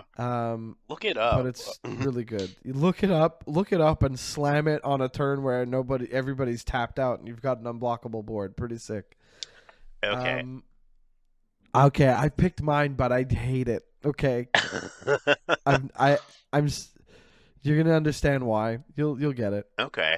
I've picked mine. Okay. Do you want to go first or should I? I'm kind of curious. Oh, I'm like, now I want to guess what you picked. Did you pick Story Circle? Right? I did not pick Story Circle. Okay. What'd you pick? I picked Liability. I picked a card that chills me to my core as an Aristocrats player. As Aristocrats player of non-token variety, because Liability says, fuck me. Liability is 1 black for an enchantment. Whenever a non-token permanent is put into a player's graveyard from the battlefield, that player loses 1 life. Yeah, I mean, look, if you want to hurt me on my stuff leaving, you're probably going to want to put this kind of thing in. I sacrifice everything. I play so many things. Yes, tokens are in the mix, but a lot of my stuff is like cards that I want in and out of the graveyard, and if it starts to add up, it makes it real painful to keep trying. So Liability is up there for me. In fact, I might add that to the Valgavoth list that I've been threatening to build for a little bit. Oh, I love that. Yeah, I mean, people sack stuff all the time. Like, imagine just constantly being like, "Oh, a fetch land is now 2 life. Good luck." Yeah, Corvold player got you down. Yeah, I was just kind of thinking about how, like, we have so many Aristocrats. It is non-token, effects. notably. That is true. Sorry to interrupt. Because you mentioned Corvold, and I'm like, that it's always token spam with that guy. But I mean, they're also like on their lands and stuff. Speaking of which, true, fair. Gitrog player, any of those players that are like spinning for their lands sure. through. Like this is rough. This is great tech for a play group that has like somebody at the board at the table that constantly has things leaving play to the graveyard. Like they just like boom boom constantly. They can't help themselves. I Oh, mean, talking to me, absolutely. I had to Good pick this choice. one just because I figured it was like a solid foil for my shenanigans. yeah. And also a card that I don't think I'd ever put in a deck, but now I think I found the place for me. Hell yeah. Yeah. All Very right. satisfying. What do you think I picked? I'm kind of curious here. I'm thinking General's Regalia. I think it's a silly looking card, and maybe you picked it because it's silly. Close. That's like Okay, that what'd was you on go my with? short list. Crackdown. Okay, Crackdown was yeah. Okay. Yeah. Because yeah. much in the way that like that's a way to deal with like liability deals with you. Cracked. Well, I play a lot of white, but if I'm not playing white, oftentimes like I love a big creature, and I Yeah, of love to turn course. creatures sideways. So like Crackdown is so nice to be like you get one, and I mean, you get one unless I've got a friggin' blind obedience out anyway. Like, good luck. Heck yeah. I mean, like, really, you could be on some craziness like this, and then, like, the blind obedience, like you're talking, like, and then, just, like, something that gives your creatures, if you were going to be, like, playing another color, like, vigilance. Uh-huh. Just Yeah, a ton sure. of vigilance, and then just be like, yeah, all right, well, Brave the Sands. good luck, everybody. Yeah, I mean, I also like non-white creatures at least like gives an out to the players playing white or like get through like colorless stuff, and also like having power 2 or 1 just like kind of slows down the damage going around. But it does mean that like if they have creatures that big, they might be hopefully staying back to block. But if they're coming anywhere, they're coming at you probably. Like, I do think that this card is like. I did hesitate to put it on the list because I remembered it being like $10, and I think that it sees like some play, but I haven't seen it in a very long time. Last time I saw it was like in a 8.5 tails deck. Nice, yeah. Mhm. It got a list reprint or a mystery booster reprint, so it looks like it's kind of Which looks so sick. Yeah. yeah. I love that one. Yeah, it's in the mystery booster like future sight border list. So it's like it's got the future sight border on this printing, and it's so sick, and it's like just $1 now. But I have to assume that like those slots didn't come lightly, and I want to say that there's somebody out there for whom this is like, it's so to me I'm like I didn't want to talk about it, but I was also like maybe I can't tell. So I was dancing with this one a little bit, but Crackdown is totally like I don't know. I'm getting into stacks pieces more. Hate me for it. I don't care. Stacks pieces are pretty wild. I hate a contagion priest against me, but like I have to respect the game. Yeah. I mean, it's just I think nowadays like everything is such like the value and everything is so crazy that like I think you do need some widespread answers for it. And it's kind of nice sometimes when those widespread answers aren't board wipes. Mm-hmm. Completely agree. Yeah. I'm looking at the cards that were also printed with the future sight frames, and I think the first time they did it, they had a bunch of cards that were like really bad, like like Hoodwink was one of them, which isn't like super bad, but it was like not super played. Or like Dakmore Sorceress is a 6 mana that has power equal to the swamps you control, and it's a X4. The rest of the next time they did it in Mystery Booster 2, they definitely had like heavier hitters like Chain of Vapor and Kataki War's Rage. And Giver of Runes and Scalord Reckoner. Some like really solid. Brainstorm was in there, Flusterstorm, Equilibrium. I'm not seeing a lot of duds on this list, so to me it is like interesting that Crackdown doesn't really like have cool points. It doesn't really have like a resume that makes it like like something that I would include in the sheet, and yet it made the sheets, which tells me that maybe Crackdown is played in like another format that we're not seeing much of. You know? I mean, I honestly couldn't tell you, but I think it's perfectly fine. This is a great card to play. Like, I think throw it in your absolutely DDH worth. decks for sure. Yeah. All right, Yeah. so I think it is about time for us to hit the old dusty trail. You gonna drop some wisdom before Mike? we go? Yeah, I mean, I didn't have any wisdom to drop today. Sorry. Nah, it's honestly all good. And then maybe I can simply say, like, I probably already said this because I'm feeling it now. So the wisdom I'm going to drop is that, like, it is important to make sure that you get enough sleep. Because I certainly didn't, because I had partied all weekend. And it was just a lot of late night partying. And then getting up and then going Worth and just it? like all day, absolutely so worth it. Like, and you know, sometimes you just got to do that to yourself. Yeah. Like you got to put yourself through hell because you know you're gonna have a good time, even though it's gonna be like rough on you.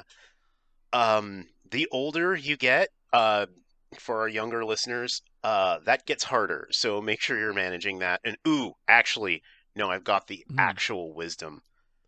Yeah, no, for real though, take an extra day off if you can between like your Yes. vacation and when you go back to work, because that's what I did, and I'm so glad because I can just spend the day recovering and relaxing and resting and unpacking. This is excellent advice. Thank you. And then I'm gonna just go right back to work tomorrow. Yeah. So Mike, why don't you I want to say thank you. Thank you so much for being like so on board for this. I fucking love this. I love you, man. You bring out you too, buddy. I'll do some this of the anytime. best in Just tell me. you when. Hell yeah. Oh yeah, dog. Why don't you tell the folks where they can find you?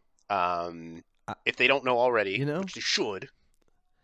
Well, you know, you could find me on the internet at Mike Carrozza, MikeCarrozza on Bluesky and Instagram. I have a comedy album out called Cherubic. I host a podcast called Am I the Bullcast, which you can also find on Bluesky at Am I the Bullcast. It's a podcast that is based on my column Am I the Bolus over on EDH Rec, formerly of CommandersHerald.com. Shout out Commanders Herald.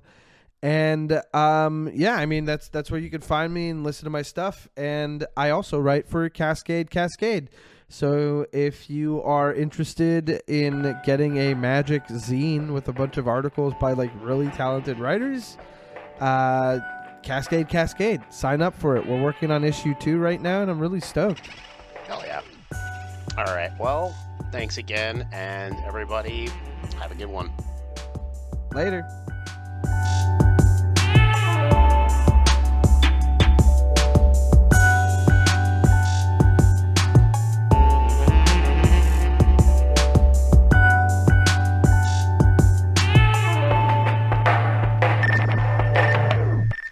Mikey, buddy, we gotta clear this like before you go off like this, man. This is a bit too much.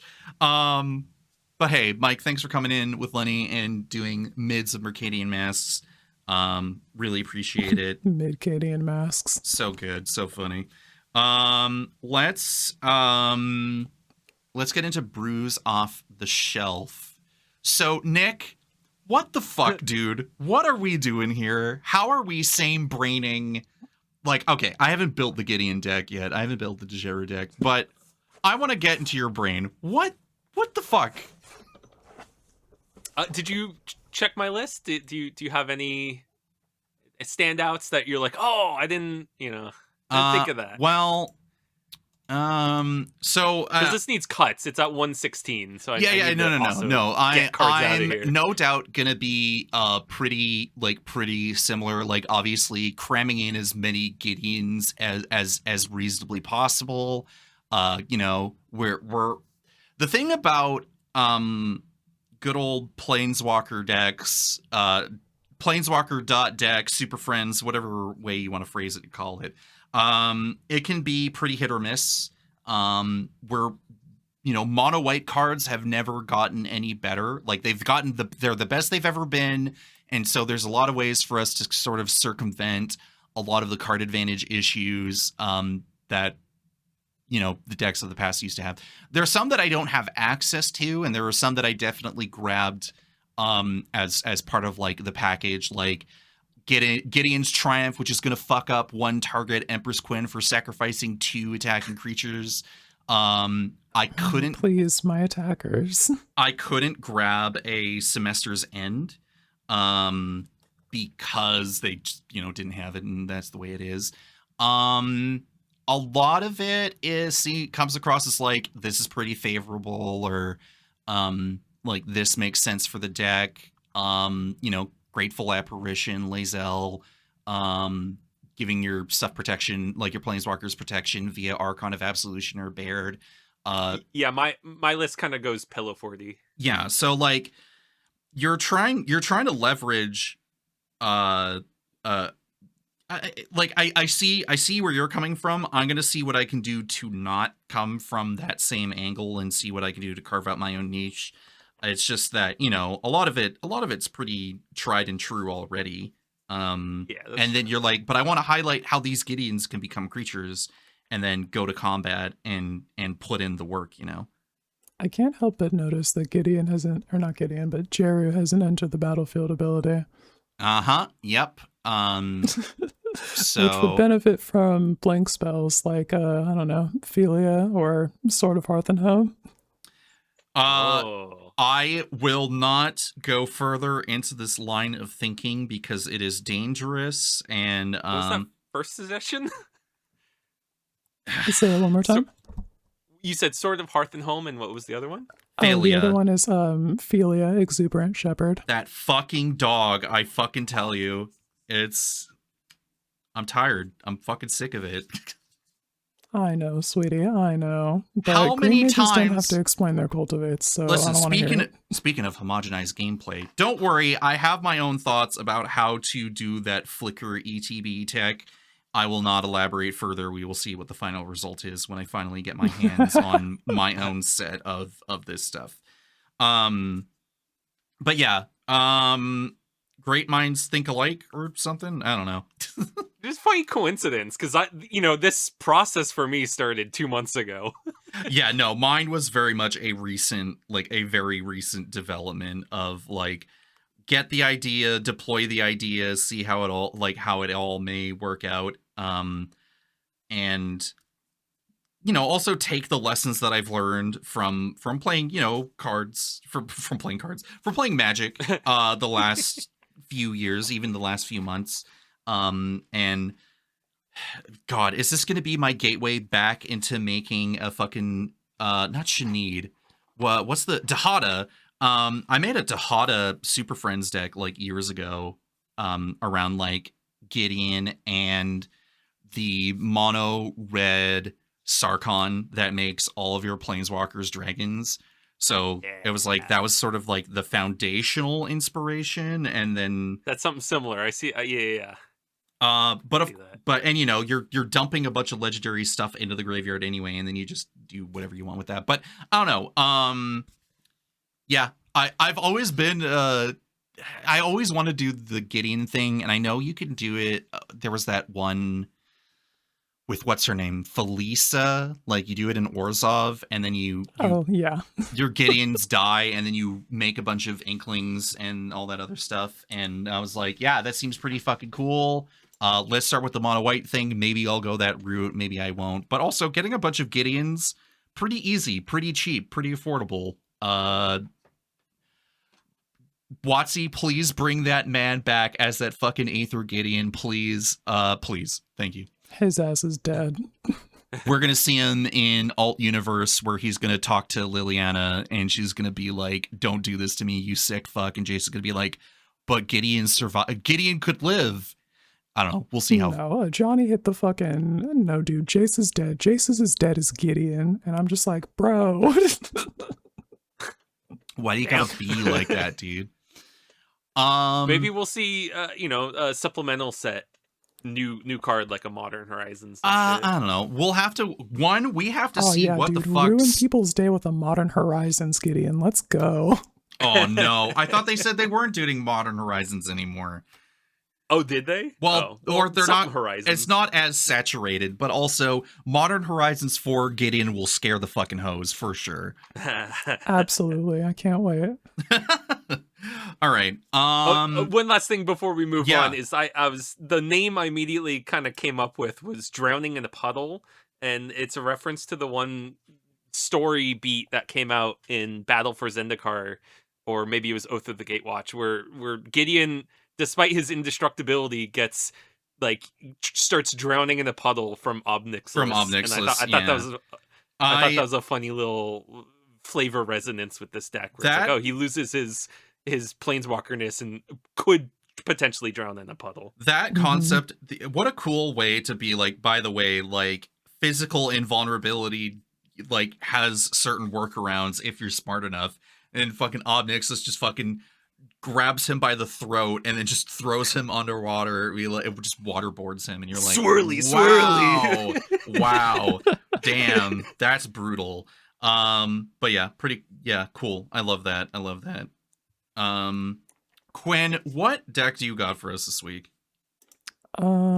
First I got a fucking story time, so let me just copy and paste this in here. Okay. Yeah. All right. Where are we gonna go with this? We're gonna find out together.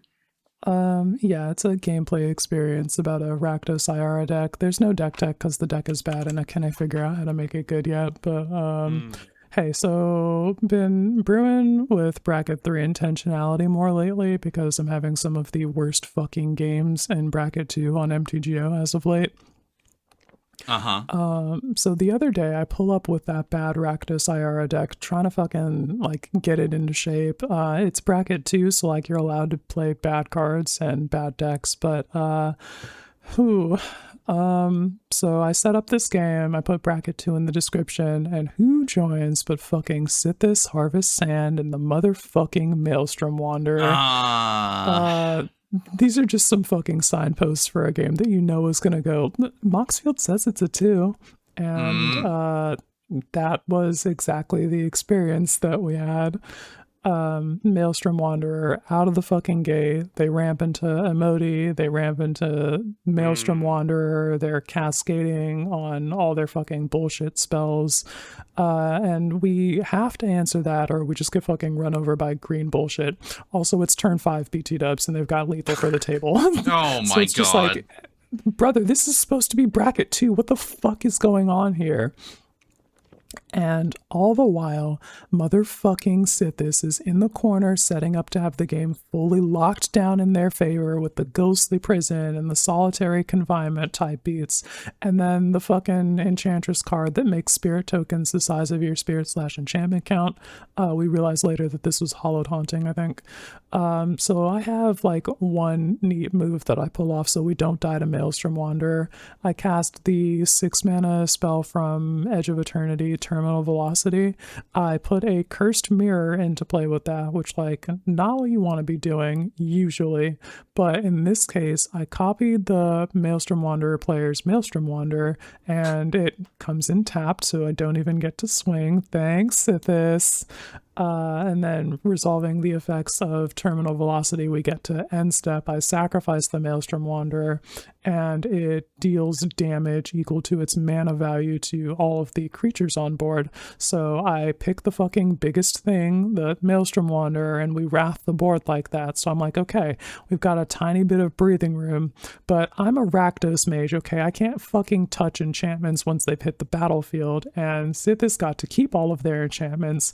So once this green mage bullshit is under control, they just fucking, that snowball they've got poised at the edge of that cliff, they just tip that over and let it roll down over the rest of us. So yeah, at least in bracket 3 I'll have a little bit more agency because I don't feel the need to hold back as much, even though these bitches clearly are not. Yep. That is the recurring issue, it seems like, whenever you put yourself in the MTGO minds, is just pure fucking greed from the Bible. A debilitating lack of whimsy. Yeah, there's that it too. fucking sucks in bracket 2 on MTGO, dude. I gotta just stop playing bracket 2 games there. Yeah, it's just, that's the thing, right? Like, there are people who, you know how it is, right? Like, this is supposed to be a guideline that people use, but then people are like, but what if, hear me out, I just completely, like, break the bracket 2 concept over my kneecaps because I don't respect it and I don't respect you. And you're like, wow, fuck you, dude. Yeah, it really felt like they were looking to take advantage of the, like, environment and just fucking run over everybody. Like, that. Ugh. Letter of the law rather than spirit of the law. Yeah. Which the brackets are supposed to be, here's the spirit to follow. It's got a fucking paragraph that says, hey, can you, like, do this? And they're just, like, flying completely in the face of that with their deck building. It was an extremely frustrating experience that I don't want to replicate. Yeah, that's pretty rough. Damn, sucks. That sucks. It really does. So, hey, listener, if you have a Rakdos Iara deck that you like, put that in the comments because I cannot figure it out. Yeah, geez, I'm trying to think because I feel like I know if someone was playing that Iara before. Like, I've put that Iara in the 99 very often, but I don't normally think to put it in the It's basically a Bosch or an Imskir deck. I don't know why I'm having so much trouble with it, but I just cannot get something playable. Yeah, usually you're pretty good at figuring this out. I wonder what's the tension, you know? Like, what's the thing that's really pushing you out of the whole thing? I'll take a look into this. I want to look into that. I'll figure something out, I think. Thank you. I appreciate it. It's really annoying me that this fucking eludes me. Yeah, you're like, what the fuck? All right. All right, who's up next? Let me talk about a deck, then we'll go back to Nick here. I would like to present to the listeners one Marvel deck, one of two Marvel decks that I'm bringing to the table here. It's time to talk about I am not beating the allegations, Professor Hulk. This fucking blue trample tilts me into the sun. Yep. You should not let me get away with it. So, the premise is this. Let me tell you this, all right? So, I remember years ago, I had a mono blue deck that's focus was to tap down all your stuff. Shocking, I know. Then you talked about the fucking Gadwick the Wizen that you were gonna break out of jail if I got Wanshi-Tong to the armory. Yeah, so here's the long and short of it is that once upon a time I was playing Gadwick the Wizened, and the whole focus is as such. I will be drawing cards, tapping your stuff down, and then when the way is clear, I will turn Gadwick and my army of blue creatures sideways to beat you in the face until you die. Because that feels more honest than comboing out or doing some other bullshit nonsense. And that's all fine and good. Some people found that really annoying. Sorry, Davey. I know you don't listen to this, but sorry, Davey in particular. Cussed me out so bad. Sorry, Phil, that you had to edit the episode down over on Neo Royal, the House of Pricey Cardboard, and cut out a lot of the expletives that were being thrown my way. It was such a good time. No. No, it was all in good fun. Davey that's just how Davey talks. Davey was quite pissed. So then, Marvel came out, and my first priority is not looking at blue in any way, shape, or form. I don't really care enough. But get over to Light talking about some blue creatures that she would really love to play, or maybe, think about considering playing in Indominus Rex, or just some other, whatever nonsense brew that she's up to as usual with her crazy red string pinboard nonsense for deck brewing. And then I saw Professor Hulk, and then I'm like, hold on a second. I need to put Professor Hulk together with this crazy Fallout perk aura card called Nerd Rage. So let's go over, for the people who don't actually want to listen to Fallout cards or Marvel cards. Hear me out just for this moment, and then you can go Do on not with... fucking acknowledge them. They're here. Make them listen. You're right. You get to show cards off all the time. What's wrong if I do it? So Professor Hulk is a 6-mana 6/6 Gamma Scientist hero that has Trample. Well, that's already pretty fucked up to begin with. What is the other line of text here? Whenever Professor Hulk deals combat damage to a player, draw that many cards. A 6/6 with Trample that has the draw that many cards text, bro. What the actual fuck is going on here? So then I would like to pair this card with Nerd Rage.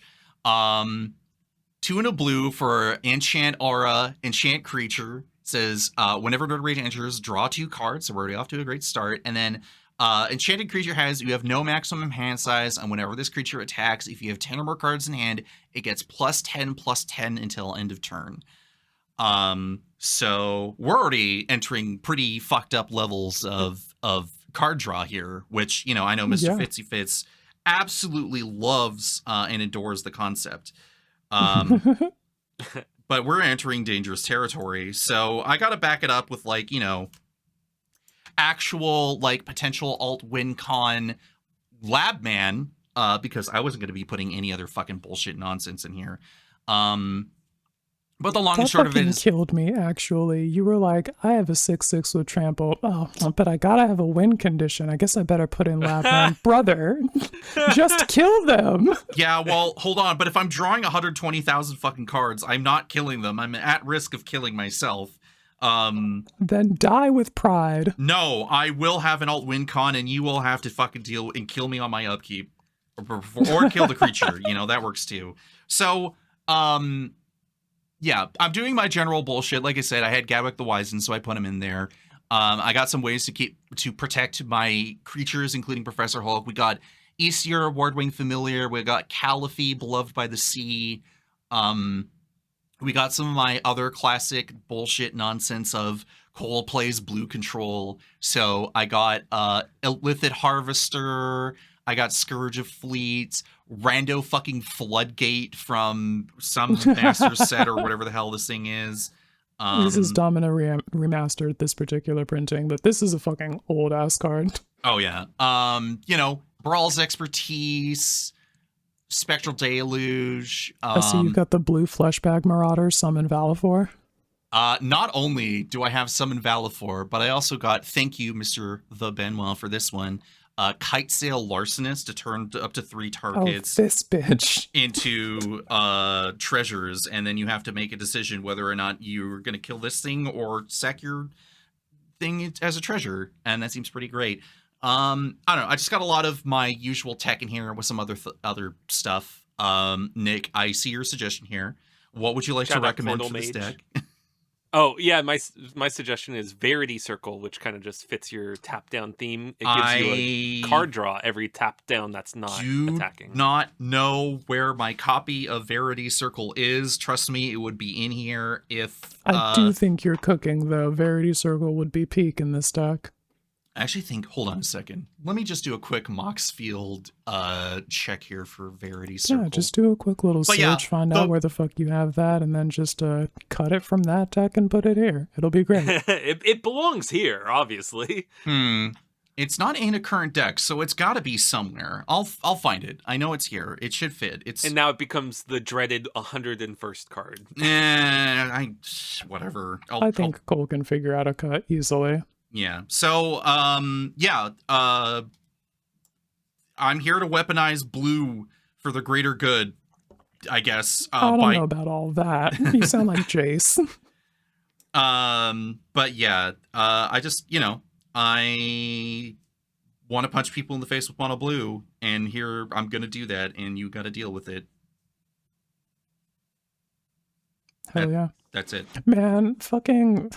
We write all these paragraphs of text about Duelist Voltron and how the card advantage is so important. And here's Hulk with his 6/6 and Trample just fucking flying in the face of all of that, and Nezahal lying dead in a ditch. Yeah, just like, let's make this blue Trample draw card creature, and everyone's like, Really? In front of my Yeah, fucking let me salad? just hit you for 6 and draw 6 interaction spells. Fuck you. Yeah, because you're not blocking. Fuck you. What if we gave a Visidrix curiosity for free? Yeah, actually, just- that's not curiosity. No, that's Wait, way that's better than drawing curiosity. cards. Hold on. Yeah, no, it's not gonna lie, real fucked up. That first game that I had with this card or with this deck, everyone was like, Cole, can you please kill me? I'm like, I'm fucking working on it. I'm hitting you for like a bunch of damage. What are you talking about? Yeah. We'll see how long this Bro's deck's... got the Fire Shrieker and still has people begging for death. What the fuck? Lock in. I was doing my best, all right? I will not elaborate any further. So yeah. Hey, that's one Marvel deck done and out of the way. Let's go over another Nick deck here. What do you got? Oh, mine's all one kind of block of story time about MagicCon Vegas. I guess I can Go talk about it. get into that. I did play on stream, what was that, 2 weeks ago, and played Circara the Bold, and that's a mono red. I call it #winning duh. 'Cause it's Yeah, that's what red does. It's burn, and it kind of has the impulse. Anyway, other than that, I haven't really played much in months and months and months, except for at MagicCon Vegas, where I only brought 3 commander decks. I brought Gahiji. I forgot its full title, but that's a Kahira companion deck. So all the cards in there, all the creatures in there, are beasts. A couple of them are non-beasts, but they kind of fit the vibe. And that has a lot of artifact removal in there, and so kind of can hold its own a bit. That's kind of good political build. So I brought that because it's combat focused and has that removal. I have my Yaheni Aetherborn deck, which is kind of an aristocrats build, and I figured that's kind of pretty resilient, so I wouldn't mind running it with randoms. And then my Quirky Restrictions Numa and Nadir deck. And this one's my other Primal Surge deck, but it's not a 99 permanent Primal Surge deck. This one's got... We talked about this deck all the way back on Uncommon Commander. Yeah. Yes, yeah. So if you want a little bit more background, I've only changed like 3 or 4 cards since then, because I really haven't played Magic much in the last What a fucking 4 beautiful years or time whatever. capsule. I know, right? Actually, most of my decks, almost all my decks, are basically time capsuled from like 4 years ago, or more, or longer. And they still serve redacted, so that goes to let you know, cards are still good. Well, thank you. Yeah, and this Quirky Restrictions deck, the part of it was like, okay, let's do an Elves deck, but make no tokens and do no searching. Don't search for any lands. All the ramp is going to be mana dorks. And then like I'm going through it and I'm like making cuts. I was like, oh, let me make more cuts. And I think I get into this in the podcast, but it's like this deck came from me just making cuts and cuts and cuts from like a 400 card elf pile. It's like, how the fuck am I gonna decide on the deck? Bro had the block of marble and chiseled the deck out of it. You gotta love it. You gotta love it. Exactly. And so I eventually it ended up being, I'll pull it up just so I have the numbers in front of me.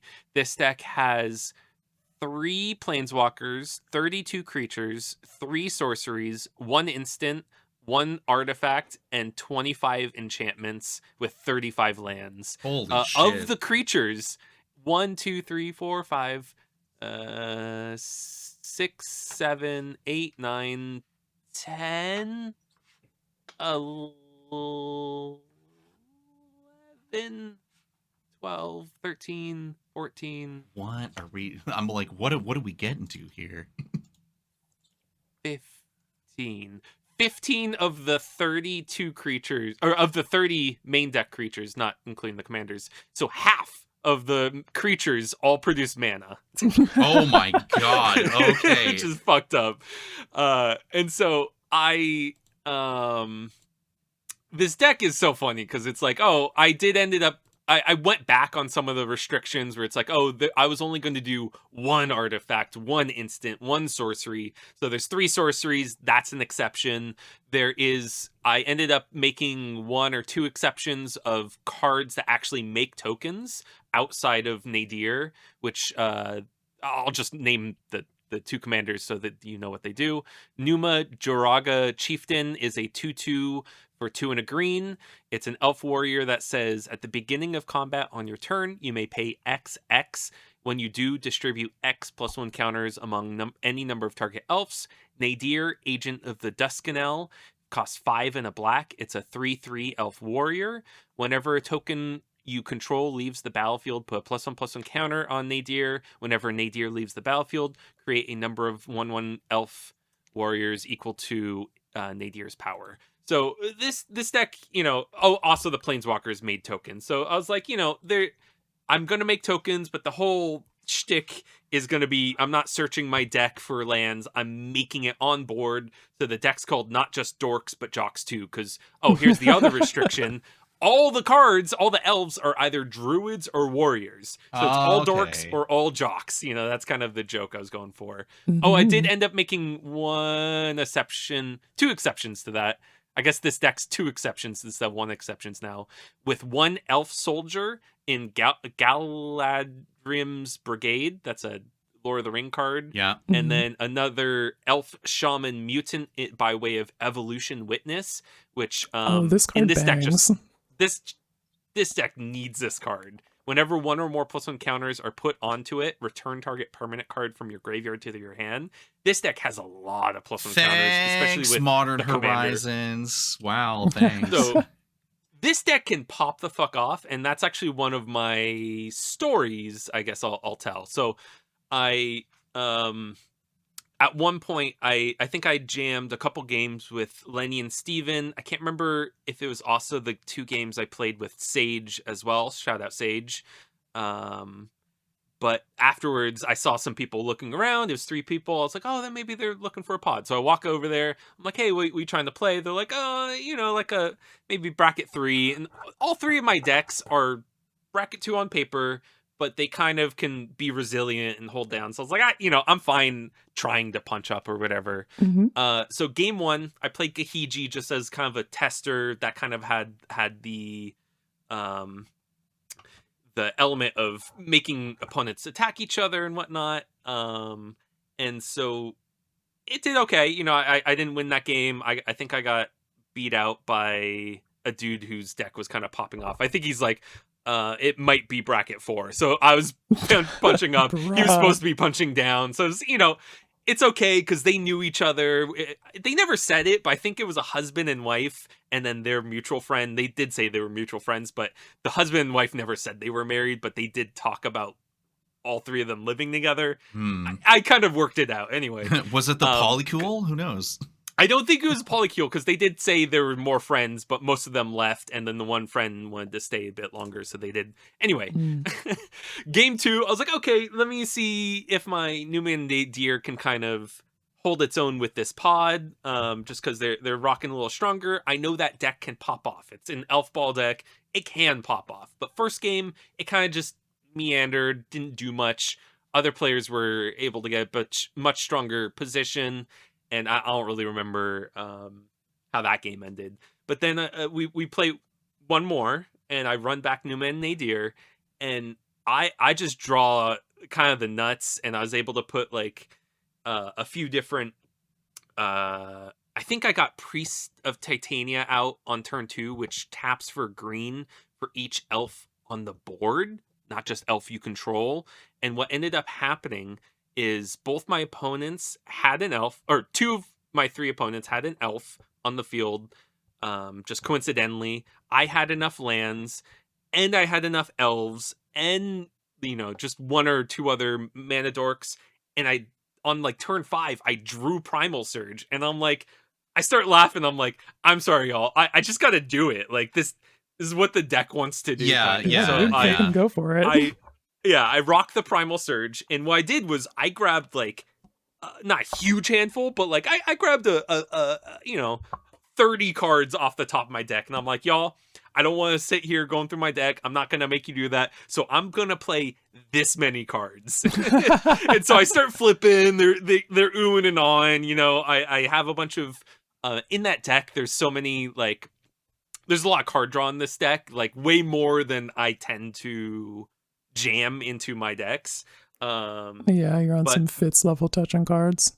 Yeah, whenever a creature with power 4 or greater, Garruk's Uprising, I think I had that as my like third card or some shit as I'm flipping. So every other creature Garruk's Uprising saw every other creature after that point. And so I ended up, between all the effects, drawing like another fucking 17 cards, which, good thing I stopped at a certain point. I could have decked myself if I picked too many cards. Yep. And they kind of, they were relieved I wasn't doing more, and I like stopped where I stopped. But they ended up going through turn rotation. They didn't really have any answers. I had Azuri on field, and I just overran like 4 times or some shit. I was able to produce fucking like 30 mana. I think I had, I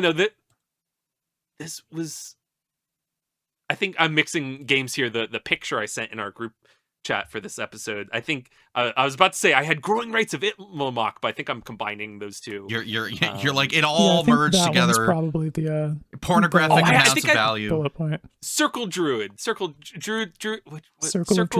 of Dreams Druid. I had that out, and I made just like 30 mana with it or some shit, and so I was able to pump with the Azuri a bunch of times. Damn. So I felt giddy, and I'm like, y'all, thank you. I'm sorry I just popped off like that, but thank you. This is what the deck does, and I'll see you later. Bye-bye, basically. And then I did pack goodie bags with tokens from Lexicon, and then a few other things. I don't know, stickers from Lexicon and a few other things. And so I handed them. I was like, here you go. Thanks for playing. And just went upon my way. But that was funny. That was like a probably will stick with me. Except maybe I'll just get into this other anecdote. This other story is going to overshadow that anecdote. Yeah. In the sense that what I did in the game, like, Primal Surge, getting to 10 man on turn 5. That's kind of impressive on its own. You're playing green. That shit ain't impressive. Yeah. It's not that impressive. Getting to 10 man on turn 5, kind of impressive. But like, what I did in this game was I didn't have a deck. It was the third day, and I was just selling cards, and I just wanted to like walk around and do shit. And so I ended up meeting up with one of the Lexicon community members, Feast. We knew he was going to be there, and Brandon and I were trying to meet up with him. Oh, sorry, it wasn't the third day. It was the second day. But I had events. I didn't bring decks with me. I was selling cards and shit. So I finally was able to meet up with Feast. We'd been kind of chatting back and forth all day. He's there with his buddy. And then 2 other people. They're finishing their game. One guy gets up. And then I was like, I'll play with you, but I didn't bring any decks. And so the Feast and his buddy, the third dude, who the 2 of them didn't know except for the game they just played. That guy's like, hey, you can borrow one of my decks. You want this or this? And I was like, oh, Amara, Soul of the Accord? I have one of those, but it's a bracket 2 deck. It's, vehicles. It's silly. It's not finished, but the deck name is Honda Accord. What? I have some pun about like Honda Accord and Soul driving cars. It's a I see the vision. We see the I can vision. See the skeleton of that joke. Anyway, so he hands me his Amara deck, and he's like, "Okay, this has so many lines. You'll see it. Like as soon as you start rocking it, it's also a bracket 4 deck. So we're rocking a bracket 4 game. I don't normally run bracket 4 games, but I was like, I'm game. I'll play some powerful Magic. Why not? Yeah, for sure. And so I had like kind of the perfect hand where I think, let's check the image. I think I had the the Redeemed in my starting hand. I had the Virulent Emissary in my starting hand. And I had Itlamok, whatever was it, Growing Rights of Itlamok? I had that. I think I had like 3 lands and then the Mirror Mine Crown. And I'm looking at it like, oh, I haven't seen that because, I wasn't that familiar with Secrets of Strixhaven by that point. It had just come out. And so I think the Mirror Mine Crown is a Lorwyn card. Oh, is it class? Oh, it got reprinted in the Commander deck, I want to say. No, not that it's a classic Lorwyn card, but the most recent trip to Lorwyn is where we got that from. Sorry, I said Seekers. That's what I meant. I said Secrets of Strixhaven. What I meant was Lorwyn Eclipsed. So I'm not super familiar with that set, so I was like, oh, this is cool. Like, that's a cool effect. And so turn 1, Virulent Emissary. Turn 2, Mirror. Oh, sorry, that's a 4-drop. So I think turn 2, I cast my commander. Turn 3, I did something to make a token. And then turn 4, I got the Mirror Mine crowned out. And then I think, just to skip to the end a little bit, I had an Anointed Procession out, and I had an Exalted Sunborn. Exalted Sunborn is an Anointed Procession. It says if one or more tokens would be created under your control, twice that many are created instead. Yeah. So I had 2 token doublers, and the thing I started doubling... Oh, wait, what does Mirror Mine Crown say? It turns if you were the first to make time you would make a token, instead you make the thing that the Mirror Mine Crown is attached to. Yes. So the thing I was making copies of is the Exalted Sunborn. So I was doubling, tripling the token doubler, and the picture doesn't show it because I started not marking it on this turn I went off. But I started doubling the double, and he's like, bro, you went E. I'm like, huh? He's like, logarithmic, man. You went E. I'm like, oh, fuck, I did go. This is exponential. Like, it's not unbounded exponential, but like, every step is going to become uncalculable, essentially. Yeah, you to tap the this human one mind. guy and you've got like 15 Exalted Sunborns or whatever, and you just like, I'm gonna make one token, and then it turns into fucking 50 bajillion more Exalted Sunborns. It's fucked. It is fucked. And this is a Magic Christmas Land high that I don't want to say I stole it from this guy because it was his deck, but like I got to like experience this, and I was exalted. I was like, oh, that's some powerful Magic. Like I don't build my decks for going off like that usually, but like that kind of gave me a good like little jolt of like, oh yeah, we could be playing some like powerful Magic. Oh, yeah, God. you can love being a mid smoker and enjoy smoking loud every now and again. Yeah. Yeah, for sure. Mm-hmm. I'm guilty of doing it. I just don't like to admit it. Yeah. That fucking rules, dude. When I'm you sure it was great for Homeboy to see his deck go the fuck off like that. Yeah, and my only misgiving is I didn't get his info because he's like, oh, I got an event after this, so we gotta like have a quick game, and wrap it up, we wrapped it up, and he ran off, and I was like, oh fuck, like I wanted to get his like info. Damn, I'm so glad I to link took that up, picture. bro. Let me get your Moxfield. Exactly. Yeah. And so like I don't have any info, so I really doubt they're listening to the podcast. But if you are, that was me. Come hop in the Lexicon Discord. Yeah. Yeah, that fucking rules. Ships crossing in the night. Yeah, if you had told me that Amara Soul of the Accord could have been played in a bracket 4 list, I would have been like, y'all fucking crazy. But then you showed me this. No, absolutely not, bro. I have seen a very powerful build of Amara before, and we have too many token doublers to assume that that's going to be a mid deck every time. Yeah, fair enough. Yeah. Yeah, neat. Damn, that's crazy. That whips. Quinn, what else you got for us? Up next, I think we'll do the Boros Prowess build with Monica Rambeau. Like we talked about, this is bracket 3 because I've been focusing my efforts there more in the interest of having better games. And then Monica Rambeau, we picked her, the like thesis for the deck is kind of just like, they gave me a black girl to put in the command zone, so I'm going to put a black girl in the command zone. Mm-hmm. And she's got flying hexproof prowess when she's powered up, so I'm going to just like do the card advantage, cantrippy sort of spells so that I can trigger prowess, put a bunch of counters on the team that's not her, buff her up, and then just fucking commander damage players into the dirt, hit them with the Falcon Punch. So deck construction, I kind of tried to set things up so that I've got Monica on, or so that I've got like a setup piece on turn 2, Monica on turn 3, a like Sisei's Ring on turn 4, and then on turn 5 we can transform or do something else that's fucked up. So I kind of made sure that my 2-drop slot was either like mana dorks or fucking stacked. We've got the Inti Seneschal of the Sun and some class enchantments that are like emblematic of the stackedness of my 2-drop slot. I'm on Cool But Rude, Leader's Talent, and Fighter class, for all of that.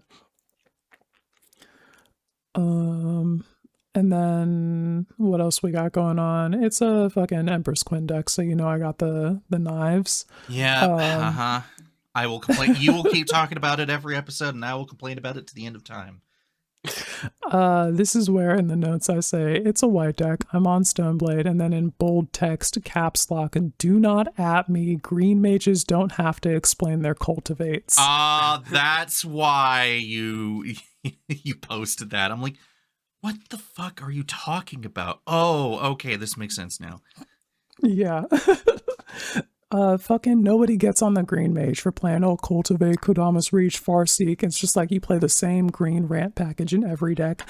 I want that for me, and so my version of that is Stoneblade in every white deck. Fuck you, I don't have to explain myself. What? You know what? Fair enough. Keep going. Anyway. I'm here for it. That's Quinn, you and I think we share a lot of the psychographic profile when it comes to Commander. So I'm right there with you. Thank you. It's nice to hear that somebody fucking understands. All right, so the other knives that we've got, I've got Genji Glove and Excalibur up in the like okay pal tier, like we're closing this game fucking out. And then on the lower end of things, I've got Dragon Fireblade and Conqueror's Flail trying to just like keep us safe. We've got the Stoneblade knives in the middle. That's what's taking up the other part there. My ramp package, I've got fucking 8 Sisei's Rings because we gotta transform and then we gotta get to swinging. We also need the mana to push the power up button, or if somebody has found a way to answer that by like wrathing the board, because Photon has hexproof. So you do have to come about them coins for a little bit more creative or expensive interaction. And we gotta just like be able to recast the girl. We also have a card advantage. I don't usually like talk about the card advantage that I put in decks besides being like, yeah, it's the stock up drawn from dreams, whatever. But here, we're on a lot of the like exile the top card of your library and play those until the end of your next turn type beats, because these will show you a lot more cards per mana spent because you have temporary access to it, which lets us sort of like chain those together and makes the triggering of prowess easier, which like helps me put people in the fucking dirt. And then it's bracket 3, bro. Prowess can move pretty quick, and I have a hexproof commander damage threat, so like you should probably be allowed to protect yourself with T-Pro or Fierce Guard against what I'm going to try and put you through. So let's just say that this is bracket 3 from the get-go and make sure we spend our game changer budget accordingly. So my game changer spread for the deck is Smothering Tithe, Yeska's Will, and Soul Ring. When come on, you can do one more. Soul Ring is my third game changer. Actually, Sword of Hearth and Home is your game changer. Boo. You can play that in bracket 2. That fucking dog is your fucking game changer. You can play go directly to bed. All of that shit is bracket 2 appropriate. Anyway, one of the other considerations that I made was I wanted to have Adeline in here because she's the go wide aggro queen, and Monica on the back half, Photon, says whenever you cast a non-creature spell, put a +1/+1 counter on each other creature you control.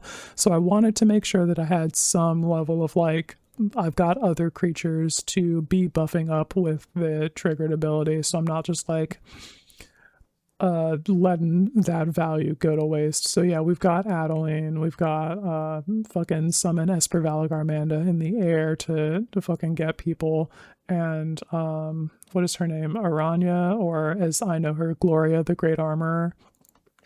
Really sweet card for the Boros modified archetype.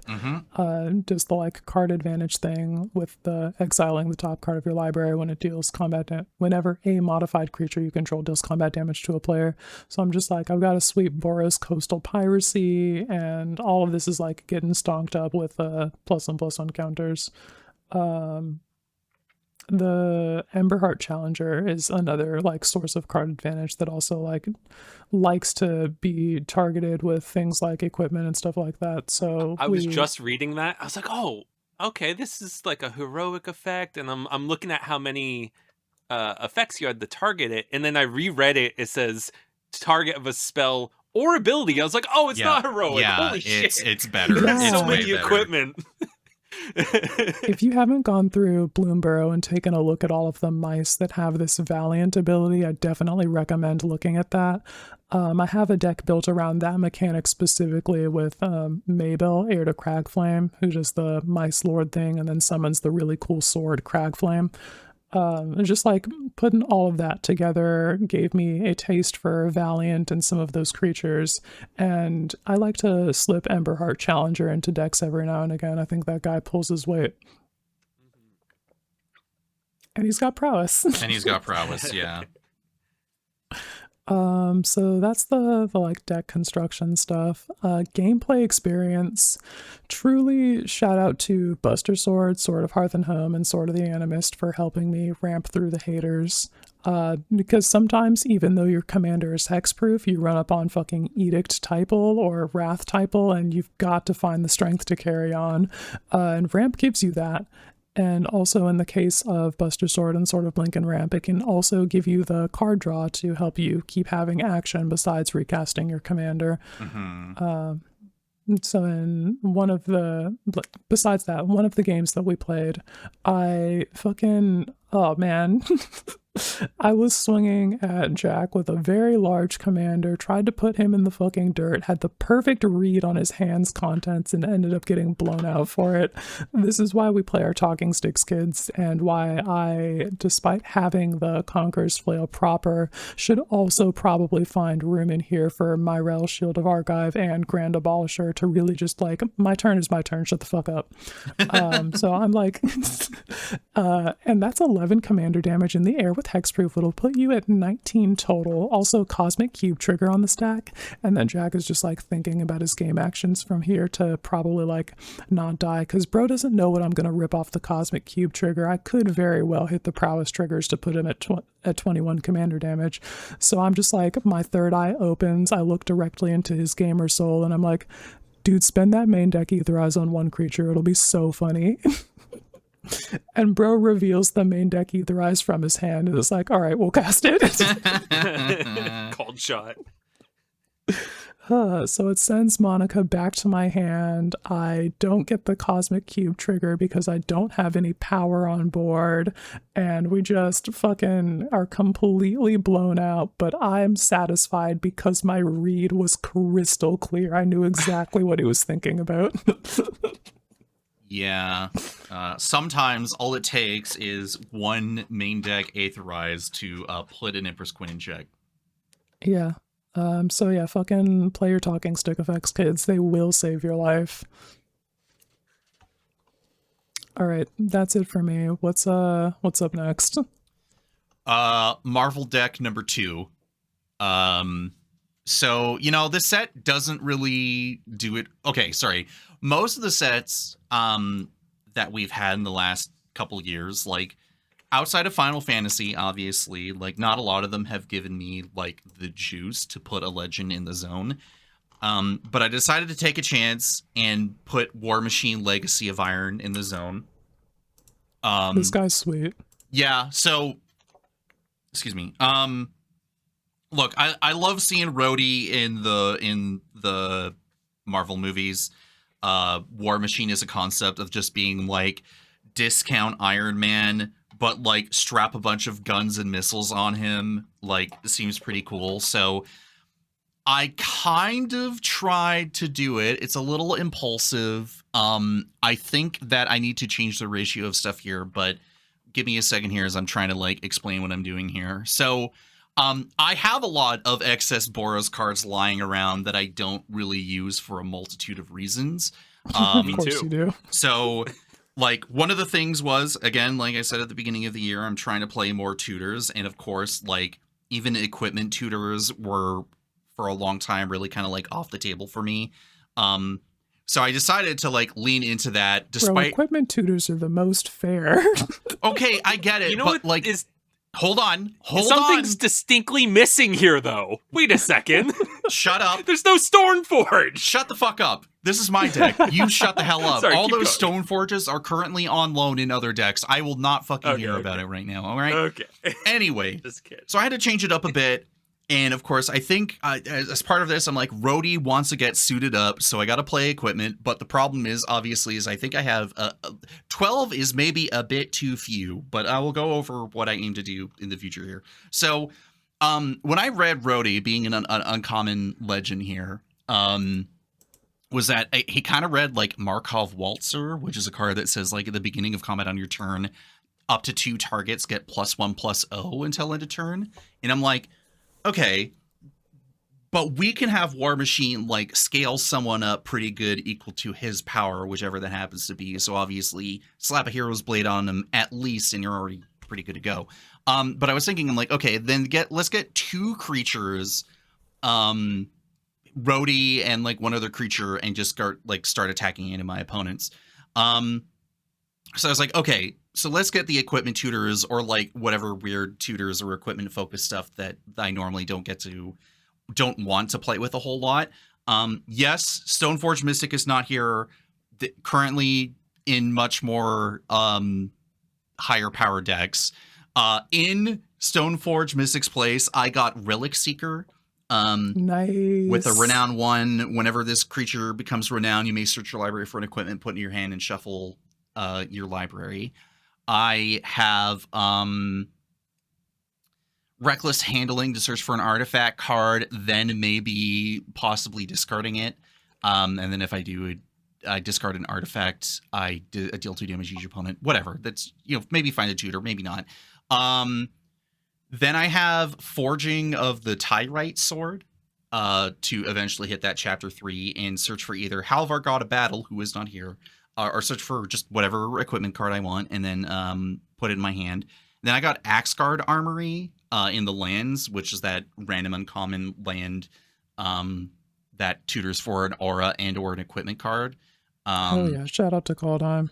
So then in a weird inverse way of another tutor is Raven Clan War Axe, where when it enters, you get to search for Ivor Battle Ready from the graveyard or your deck. And she cares about however many equipment you just have in general whenever she attacks. So I'm like, okay, maybe I do get to make the count go up. But let's look at the rest of the list here, because I'm like, okay, if my focus is to get War Machine up, what are the methods? Like what are sort of like the mechanical tie-ins to the whole thing? So Brunar Battlehammer says that each creature you control gets +2/+0 for each equipment attached to it. So we get at least one thing on War Machine. We're already rocketeering off to a crazy start. Edgar gets a boost equal to the greatest many of artifacts you control, and also cares about artifacts. Stonehaven Outfitter, SRAM Senior Edificer, Akiri Fearless Voyager, Pierce Steel Paladin, Sid Free Flyer Pilot, Danith the Capuchin Paragon.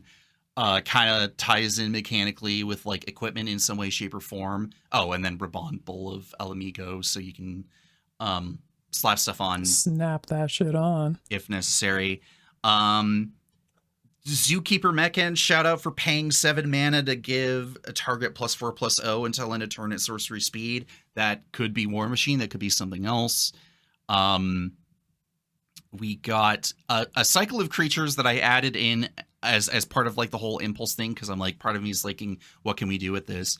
Fireblade Charger, Goblin Fire Leaper, and Balduvian Berserker, where when those creatures die, it deals damage equal to their power to any target. So they could be the target of War Machine and get to go swing in. And it's like, okay, do you want this creature to die or not? Let's go find out. Venerable War Singer and Prophetic Flame Speaker are kind of like these things where I'm like, on the one hand, the War Singer can bring something back if it gets the power boost, and it just brings something back that gets to scale pretty decently well. Like, I can pick just about anything in the graveyard. Prophetic Flame Speaker is that one sort of like pseudo card advantage card that I've always kind of wanted to put into a deck, and it's kind of always like been on the fringes for a long time. And I'm like, I like to get like another basically star 3 double strike trample that draws me 2 cards for the turn. Like, seems pretty good. And then the rest of the deck is just like, I don't know, Sunforger and like a few other things that could find up with Sunforger, you know? Hissing. Yeah. This looks very not the specific cards, because a lot of it's Universes Beyond, and a lot of my decks are time capsuled from a few years ago. Yeah. This looks very similar to a Boros deck I would make for sure. Yeah, I wanted to change a few, like, I'm like, okay, let's try and come at it from a different angle than I'm normally making my Boros decks, like, that I've made in the last few years, so this was sort of the compromise on it so far, and, you know, subject to change and or the deck can finally, like, the deck will be scrapped, because Can I give a No, go ahead. I was going to say, can I give a shout out to Scavenge Brawler? Even though it's not part of the equipment theme, it leans into the Voltron theme. That card, that thing does a lot of freaking work always. And like, if you're able to bring it, even if you're able to reanimate it or activate it, like, people are like, oh shit, like, we can't let this keep happening. It's good fucking keywords. Yeah. Mm-hmm. So yeah, it's like, hey, can I make Rhodey potentially Voltron? Yeah. Can I make other things potentially like a Voltron win con by just smashing people in the face? Yeah, potentially. Like, there's a lot of things where this deck can go pretty well or just goes tits up, because I'm kind of, it's whatever the chaff, it feels kind of like whatever the chaff is lying around, it can go in here, and like, I could definitely be putting in a lot more effective things, but I'm pretty content with what I've put together so far, and I'd like to see where it goes in the near future. Can't say much about gameplay because I've only had like a couple games with it, and they've been pretty like not mid. Just overall, has been pretty mid experiences, you know. But I think in the game that I saw you play with it the other day, you were putting up some serious numbers, but unfortunately you ended up in the 1v1 versus an Aikido deck, and that's not a situation that you want to be in. No, it was not great, but alas, here we are. Have we learned anything? No. No, the thing that we learned is play your fucking talking sticks. Sure, yeah, let me just pull them out. I guess I could put a Conqueror's Flail in here, sure. Yeah, you can get a Conqueror's Flail in there. I don't know how much Grand Abolisher is, but do you want to risk looking that up right now? I don't think we'll be surprised by the number. I'm not gonna like it. No, you'll be like, why is this thing $20? I'm probably maybe over. Maybe I'm under. I don't know. Let's not find out. No, you're not. Oh no. It's $20 fucking. Ah, shit. Are you really that surprised? $16, $16.50 for its cheapest. Sure. Yeah. That makes it any better for Empress Quinn, who's like, Empress cards should be $5 max Quinn over here. I do genuinely think that. Yeah. So, I don't know. The one thing I do appreciate about this deck overall is that, yes, there's some tried and true cards in here that, like, obviously slot in and you would expect to slot in. Like, oh man, Sun Titan, wow, it's a Boros deck, go figure. But hey, I love Brunar Battlehammer. I'm trying out Desdemona Freedom's Edge because I feel like she slots into the effect pretty well here. Good old Escarpment Fortress from Assassin's Creed. Fucking Combustion Man. So you boost up Combustion Man, go to attack and be like, do you want to take, I don't know, 6, 10, 15 for that card? And they're like, I am sacrificing this permanent. You're like, that's the correct I'll just choice. go ahead and put that in the graveyard. Sounds great. Also, fuck Escarpment Fortress. What is this fucking 3/5 defender with reach? How am I supposed to get through that? You don't. Besides, protection from white and from green. Well, yeah. Anyway, keep packing your braids, people. You need to keep Empress Quinn in check. Yeah, get my ass. All right. That's it for me. Do you got one more for us, Quinn? Yeah. Or do we want to, because we're currently in 3-hour territory? Yeah, you know what? Actually, let's just get to the soapbox. Yeah. All right. We hit the beat. Hit the beat. We got Nick on the mic.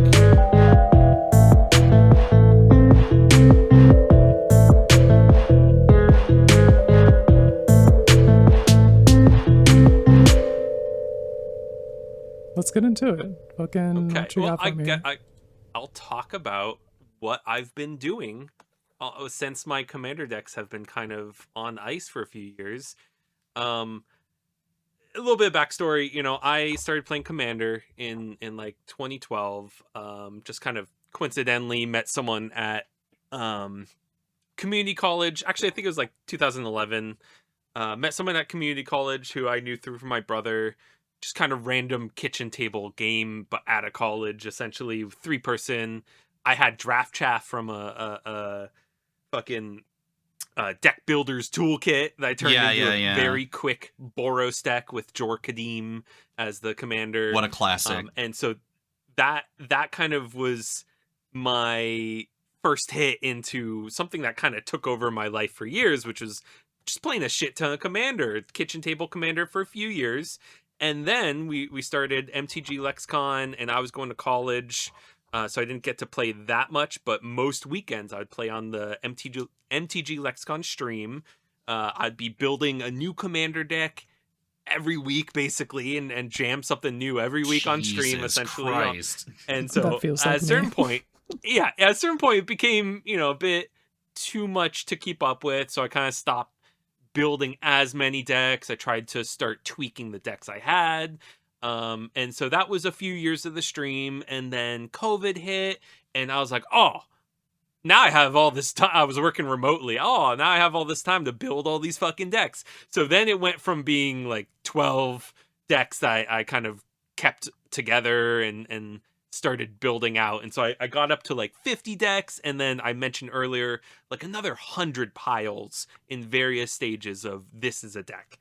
But most of my process was always going to be cards I have and whittle it away or slowly form the pile until it becomes the thing for V 1.0 for whatever the deck is. But I kept that up for a couple years, but then I kind of became burned out with Magic. I became burned out in general. 2022 was a pretty rough year on me, and I started doing less and less Magic the next year. And then in 2023, my wife and I had our kitchen remodeled, and basically we lived at my father-in-law's for 9 months, and the whole time I didn't have my cards with me. I did bring a couple decks with me during that 9 months because there was a card shop that was just like a short walk away. I only went in there a couple times, but Commander just kind of wasn't the same for me at that time because I didn't have my collection to build new decks. I didn't have my collection to tweak my decks. I didn't have the gameplay opportunity I used to have because I had small kids and I wasn't at home to stream. So what I started getting into was this was around the time that Dandan, in 2023, Dandan, the Magic format, which I'll explain in a second, became very widespread as far as knowledge of the format, as far as being like a quirky thing you could do while playing Magic. And I kind of was aware of it, and I started associating it a bit with the bracket 4, bracket 5 Commander players, because it seemed like a lot of these CEDH players were tied to this Dandan thing. I was like, oh, it's a cool concept, but it's kind of not for me. I wasn't all that interested in the central gameplay loop. And so I thought was interesting. I watched the Ristic Studies video about it, and that very much like inspired me. But I didn't have anything lock and loaded initially. And I think it was your Killer Queen around that time, Cole, that I was like, oh, you can kind of do whatever. And like using that kind of, oh, like a Dandan except. And I remember your deck's description. You had like 5 exceptions or whatever. It's Dandan except it's this, it's this, it's this. I was like, oh yeah, I could do Dandan except it only uses cards from a specific set. Yeah. Oh, that's kind of like, and like I went on Moxfield. I looked at what was already on the Dandan category on Moxfield, and there's kind of 2 major delineations. There's Dandan decks that are Forgetful Fish, which is the alternative name that the creator of the format, Nick Floyd, that was like the deck name. It was the Dandan deck, aka Forgetful Fish. So what Dandan in its current conception is an 80 card shared library format. And so the core gameplay loop is you have 10 copies of the card Dandan in the deck. Dandan is a blue 4/1 fish that has Island Home, which is a now depreciated keyword, which says it can't attack your opponent unless they control an island, and if you do not control an island, it dies, like as a state-based action. And so this quirky creature, and he's kind of, Nick Floyd's explained, his decision making, and he has this called the Danecdote series on his channel. Go look up Magic Storytime, I'm pretty sure is what his channel name is on YouTube.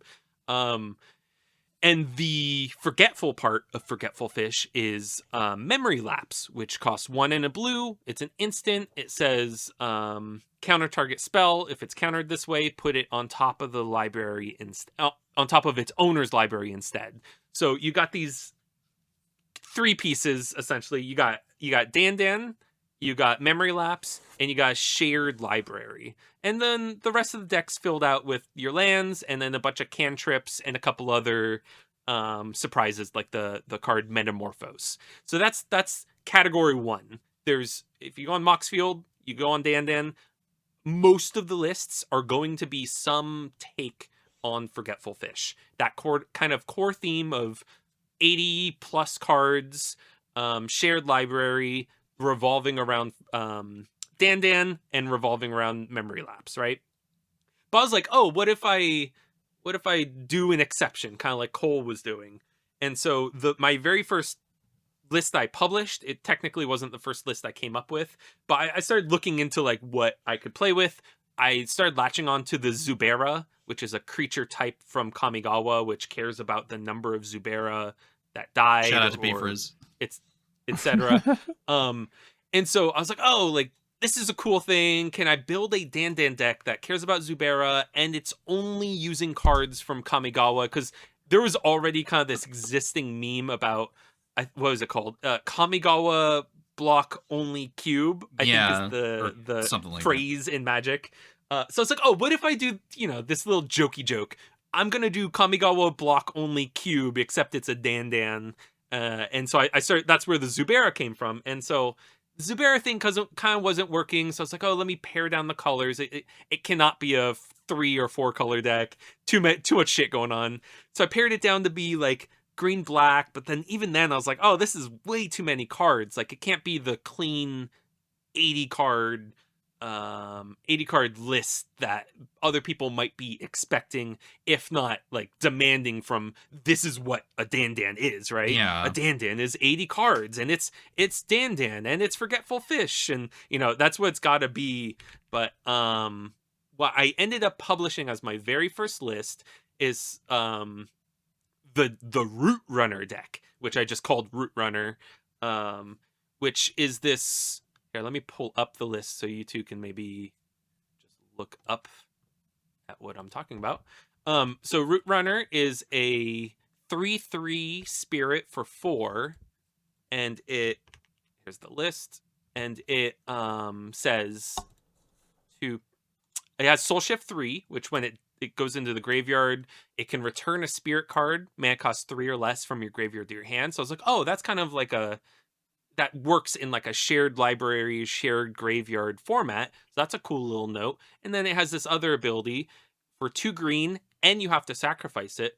Put target land on top of its owner's library. I was like, oh fuck, this is getting like a Dandan bell ringing in my head. Even though I hadn't played Dandan at that point, I hadn't watched gameplay of Dandan, but like the concept of a shared library, okay, I like this. What lands in Kamigawa block can I utilize? And so I'm looking at the legendary lands, and I'm looking at all the other stuff. I was like, okay, this can be like a green black list. It's got these legendary lands. It's got this my V1 had like a bunch of God's Eye Gate to the Reikai,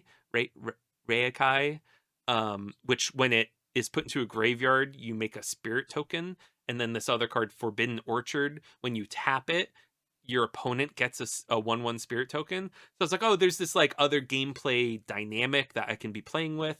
And the other core element of there's also Uproot in Kamigawa block. It's a sorcery arcane card, costs 3 and a green, put target land on top of its owner's library. And then there's also this other card called Feast of Worms. It's a sorcery arcane, 3 and 2 green, destroy target land. If that land is legendary, its controller sacrifices another land. Okay, and then the core component here that kind of brings it all together is Ayumi, the Last Visitor. 3 and 2 green. It's a 7/3 legend creature with legendary land walk. I was like, oh fuck. This list, this like concept has something there. And so it took a while. I tried to make green black work for quite a while, and eventually landed on just mono green to keep it streamlined. I've since tweaked the numbers a bit. This is a bit more streamlined than it was when I published version 1.0. But then there's this core gameplay loop. If you're looking at this list of you're sharing the same library, you're sharing the same graveyard, and you have this like hot potato, you're gonna have to play legendary lands essentially, so you have enough mana. But if a Yumi is on your opponent's field, they're gonna smack you for 7 for free. So then you play your Root Runner, or you play Uproot, or Feast of Worms, potentially on your own legendary lands to get them to the top of the library and make your opponent draw it so you get a free hit with your Yumi. So that was my starting point. That's where I kind of had this, not revelation, but like, oh, Kamigawa only block cube. Like that kind of inspired this initial concept. And after I'd built like a dozen lists, half of them I did this concept that I have now called set bound, and some of the lists are plane bound. So my plane bound or set bound list, they're only using cards from a specific set or block or plane. And so it's this conceptual framing that I put around each of these lists that I came up with, where it's like, okay, it's Dandan, except it only uses cards from the set. And so some people have done, old border Dandan decks. That's kind of also, it was Kamigawa only block, and then people doing, old border or new border Dandan decks. I was like, oh, these two concepts can kind of coexist, have both a mechanical and flavor mix in a way. And so nowadays, let me get you my up-to-date count. Oh no. I have to date published of my set bound, plane bound Dandan lists. And so the some of these lists kind of, you really got to squint. I've now learned the appropriate term that people would recognize is battle box. Some of these are more appropriately labeled as a battle box list. But because of my framing of set bound, plane bound, it's all in the same frame of like, I took the core root of like a Dandan and worked out from there.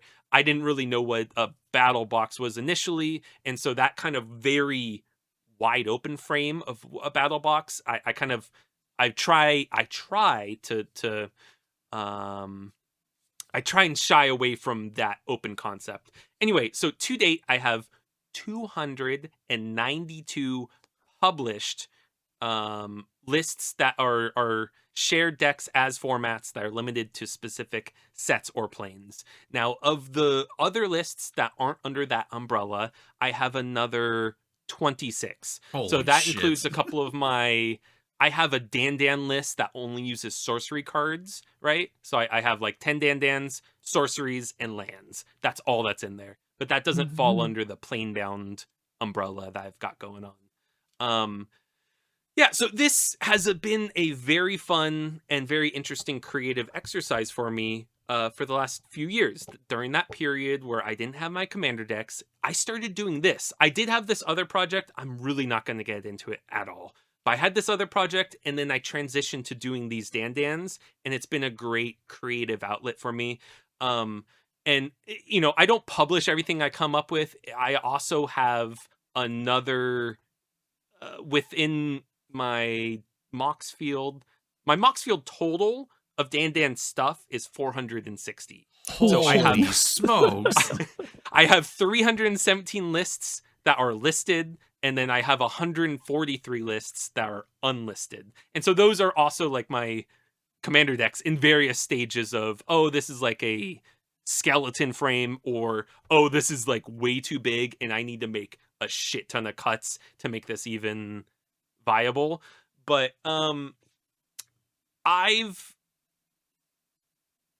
like I said, it's a creative endeavor. It's been a bit of when I first started getting into it, I had some really, really imposter syndrome about it, where it's like, oh, people aren't gonna like care about this thing that I'm calling Dandan, but you know, it has nothing to do with Forgetful Fish except for that core concept of like, oh, it's 80 cards base minimum. I usually do 2 ofs for most of the cards. Some of my lists, it's only 1 creature with 10 of, and then I have 8 of 1 spell. I call that the spotlight usually. So I have a centerpiece, I have a spotlight, and then 2 of for the rest of the list. That's kind of the core, but some of these lists don't follow that core. And so all that to say this, I'm kind of doing what Lenny has been preaching in Smoking Mids, and I think he talked about maybe on the episode he guested on, but explore sets. I started when I find a card I like, and I'm like, oh, what's the limited environment around this card? I get my Dandan brain going, and I'm like, oh, this is like, you know, this has something. I'm gonna start pulling threads. Can I do a mono red deck that only uses cards from Mercadian Masques? Yes, I can. Like, right? That was, they talked about Mercadian Masques for Smoking Mids this episode. They did do that. I have a, Yeah. Let me pull up. I'm pretty sure I have one. MMQ. I have. Yes. With that number, I'd be shocked if you didn't have one in the works. So I have 3 Mercadian Masques lists. One is called Surprising Tides. It's a mono blue Mercadian Masques only shared library deck. I have one called Charming Charity, which is a mono white Mercadian Masque deck, and then Fading Hydra, aka Crumbling Cash, which is Mercadian Masques and Nemesis cards. So like I could explain this one. This one's an Ancient Hydra centerpiece deck, and it's kind of rough, so I give players free mana to start out with. And I've been doing this thing where I call it twists, but really it's like rule changes. I sometimes start players. I'm following the rule of cool usually, where it's like, oh, I think it would be interesting and fun and cool if players had this particular gameplay experience or gameplay environment. And that's what I've been trying to cultivate. Now, the biggest caveat here, despite all the fun I've had, is I have not tested these decks. These are untested. These have no play testing. This is my call out post for you, Nick, because please do. My God, dude, you need to just sit down and let these breathe, right? Here's the thing. I've Dandan's pretty huge, right? That's an undeniable fact. I only recently got to play Dandan for the first time, and I won one game and I lost the other one, right? So my initial impression from a surface overview is like, this is pretty great. And obviously I immediately before this was like, I gotta make my own Dandan with blackjack and hookers, right? You do have to like sit down with these at some point and try them out, right? Magic's system and the cards that are in the pool, it's so huge in terms of like what we have available that you could conceivably make a lot of board game experiences. Naljoan Rivers made that Kate game that I can't remember off the top of my dome. I apologize because Kate's Cage Brawl. Yeah. Oh, that one. Like conceptually, it's like you don't need a whole lot of cards. You can put this thing together and you can play it out, and you and whoever you're playing with are gonna have a good time. And like, you know, fundamentally, that is so cool that someone's able to do that, right? But it still doesn't change the fact that like you need to sit down and play test with this shit, right? Like there's so much you might not even be considering, or that you might be like you might have missed out on just from being so deep in the slap paint on the, you know, on your easel and fucking come up, like, see whatever comes out, right? But it's time for you to, you know, put your proverbial money where your mouth is and like actually maybe see if some of these lists are good, right? Because like Dan as a jumping off point, great concept, but you might like you might lose the forest for the trees kind of thing by being, what did you say, 400 some odd Dan variant decks like deep. It's pretty crazy, man. That's fucking obscene. It is pretty. I fully admit it's crazy to on average publish 2 new lists every week. I admit it. It is something it's my procrastination tool essentially. It's usually like maybe I'm at work and it's like, oh, like I'm getting stuck on a problem. I'm going to spend 5 minutes like tweaking a list or coming up with a new list or like this or that. It's easy. You reach over, you pick up your phone, you type it out, and you're all good to go, and you're done, right? Like, yeah, I hear you. I get you. Yeah, and you know, like I said, I have a bunch unpublished because a lot of these concepts do feel kind of harebrained, and it's like, oh, you know, this is going to take mental work to try and get it to the point where I want it. And so really what I like the creative exercise aspect of it. I like the exploring sets aspect of it. I've at this point explored way more sets than I was doing when I was just playing Commander. Mm-hmm. And it's been a very cool romp to kind of just like, oh, like I was saying before, like, oh, if you find a card you like, it's like, okay, what's the environment around this? And then can I craft a gameplay experience to make it pop off in the way I think it should or could pop off, et cetera, et cetera. Like I think there is something to be said about, you know, there is playtesting to be done, but I don't feel too responsible for doing that personally, actually. What I could and maybe could and should do is create my own Discord, and then each list gets its own channel, essentially, or each conceptual list, because some of my list, not all of them, but like maybe 10% of them are a duplicate concept, but like in a different color or different card counts. Like I have one built around not Tarmogoyf, but like Lugorf's Urborg Lugorf. I have one that's an 80 card variant and one that's like a 140 card variant. Oh my lord. And bro, so, like, make that's a like cube. A delirium. Just make a cube, please. But I don't want to see. These are not meant to be drafted. These right. are No. I get you. It's the like it is the experience. it's the battle bro's got his box fucking Dan game experience. designer hat on. Let him cook. Yeah, I know. That's the thing, right? That is truly the addictive quality about Magic right now. If you think that some of the formats that you have played are sort of tried and true and done and solved, which, like, okay, let's calm down for a second here. But if you know you want that experience, you want that Magic experience, and there's so many different ways to go about it. And like, here's the other part too. You need to get yourself out there again. Yes. You need to put No, I yourself agree. in the dating pool. You need to figure it out and be like, guys, I like Magic too. We should play Magic together. And people will be like, you're right. And it is easier said than done about how you go about doing that. But so a new game store, an LGS, a branch of another game store I've been to, it opened up and it's like a 5-minute drive from me. And back in March, it opened up. I went in there. I was like, oh, fuck, y'all guys are so close, yada, yada. All trying to like coming in and like, man, my wife and I, we both within 2 days of each other hurt our left foot. I broke one of my pinky toes. Oh no. And she pulled a muscle, or they thought she pulled a muscle, and it ended up like 2 weeks later they checked. She actually like maybe cracked a part of her tibia or whatever. Oh my god. And it's like she had a boot on, I had an orthopedic shoe. It's like, for the month of late May, mid-June, and it's like both of us were just hopping around and shit, and it's like he's now 8 months, he's gonna be 9 months in a couple weeks. It's like, no. I have 3 kids, I don't really feel I want to help out, I don't feel man, help out. I don't want to get into the gendered I hear you. roles and shit. It's like I feel insecure about how much I'm putting into the household and shit, and like I got all that weighing on me. So at the moment, I'm happy having this be, hey, I come up with cool ideas. Come check it out. Not half of them, but many of them are budget focused. So if you look at the top of the bookmark I sent you, it's like it starts at $10. You know how much that is?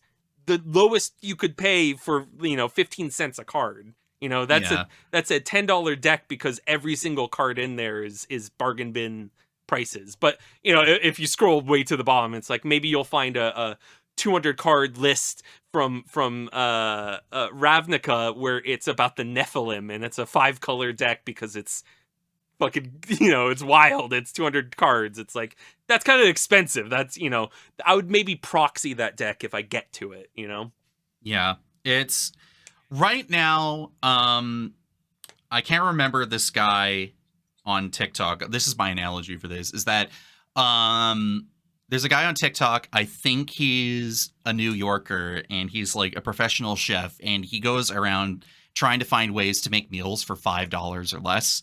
Lots of, going to the dollar store to get like instant made stuff or whatever. But if you're on a budget and you do need to make your ends meet, like, this is the way that you can make a good meal that's going to fill you up and get you through the day or through the week or whatever, right? And I know much more serious comparison here, but like Magic. I like that analogy. Magic, because that's kind of what I've tried to do. Like, so the way to do it sometimes is be like, if you can't just make a $10 commander deck, and you can, but my God, you're really pinching some freaking pennies here and there.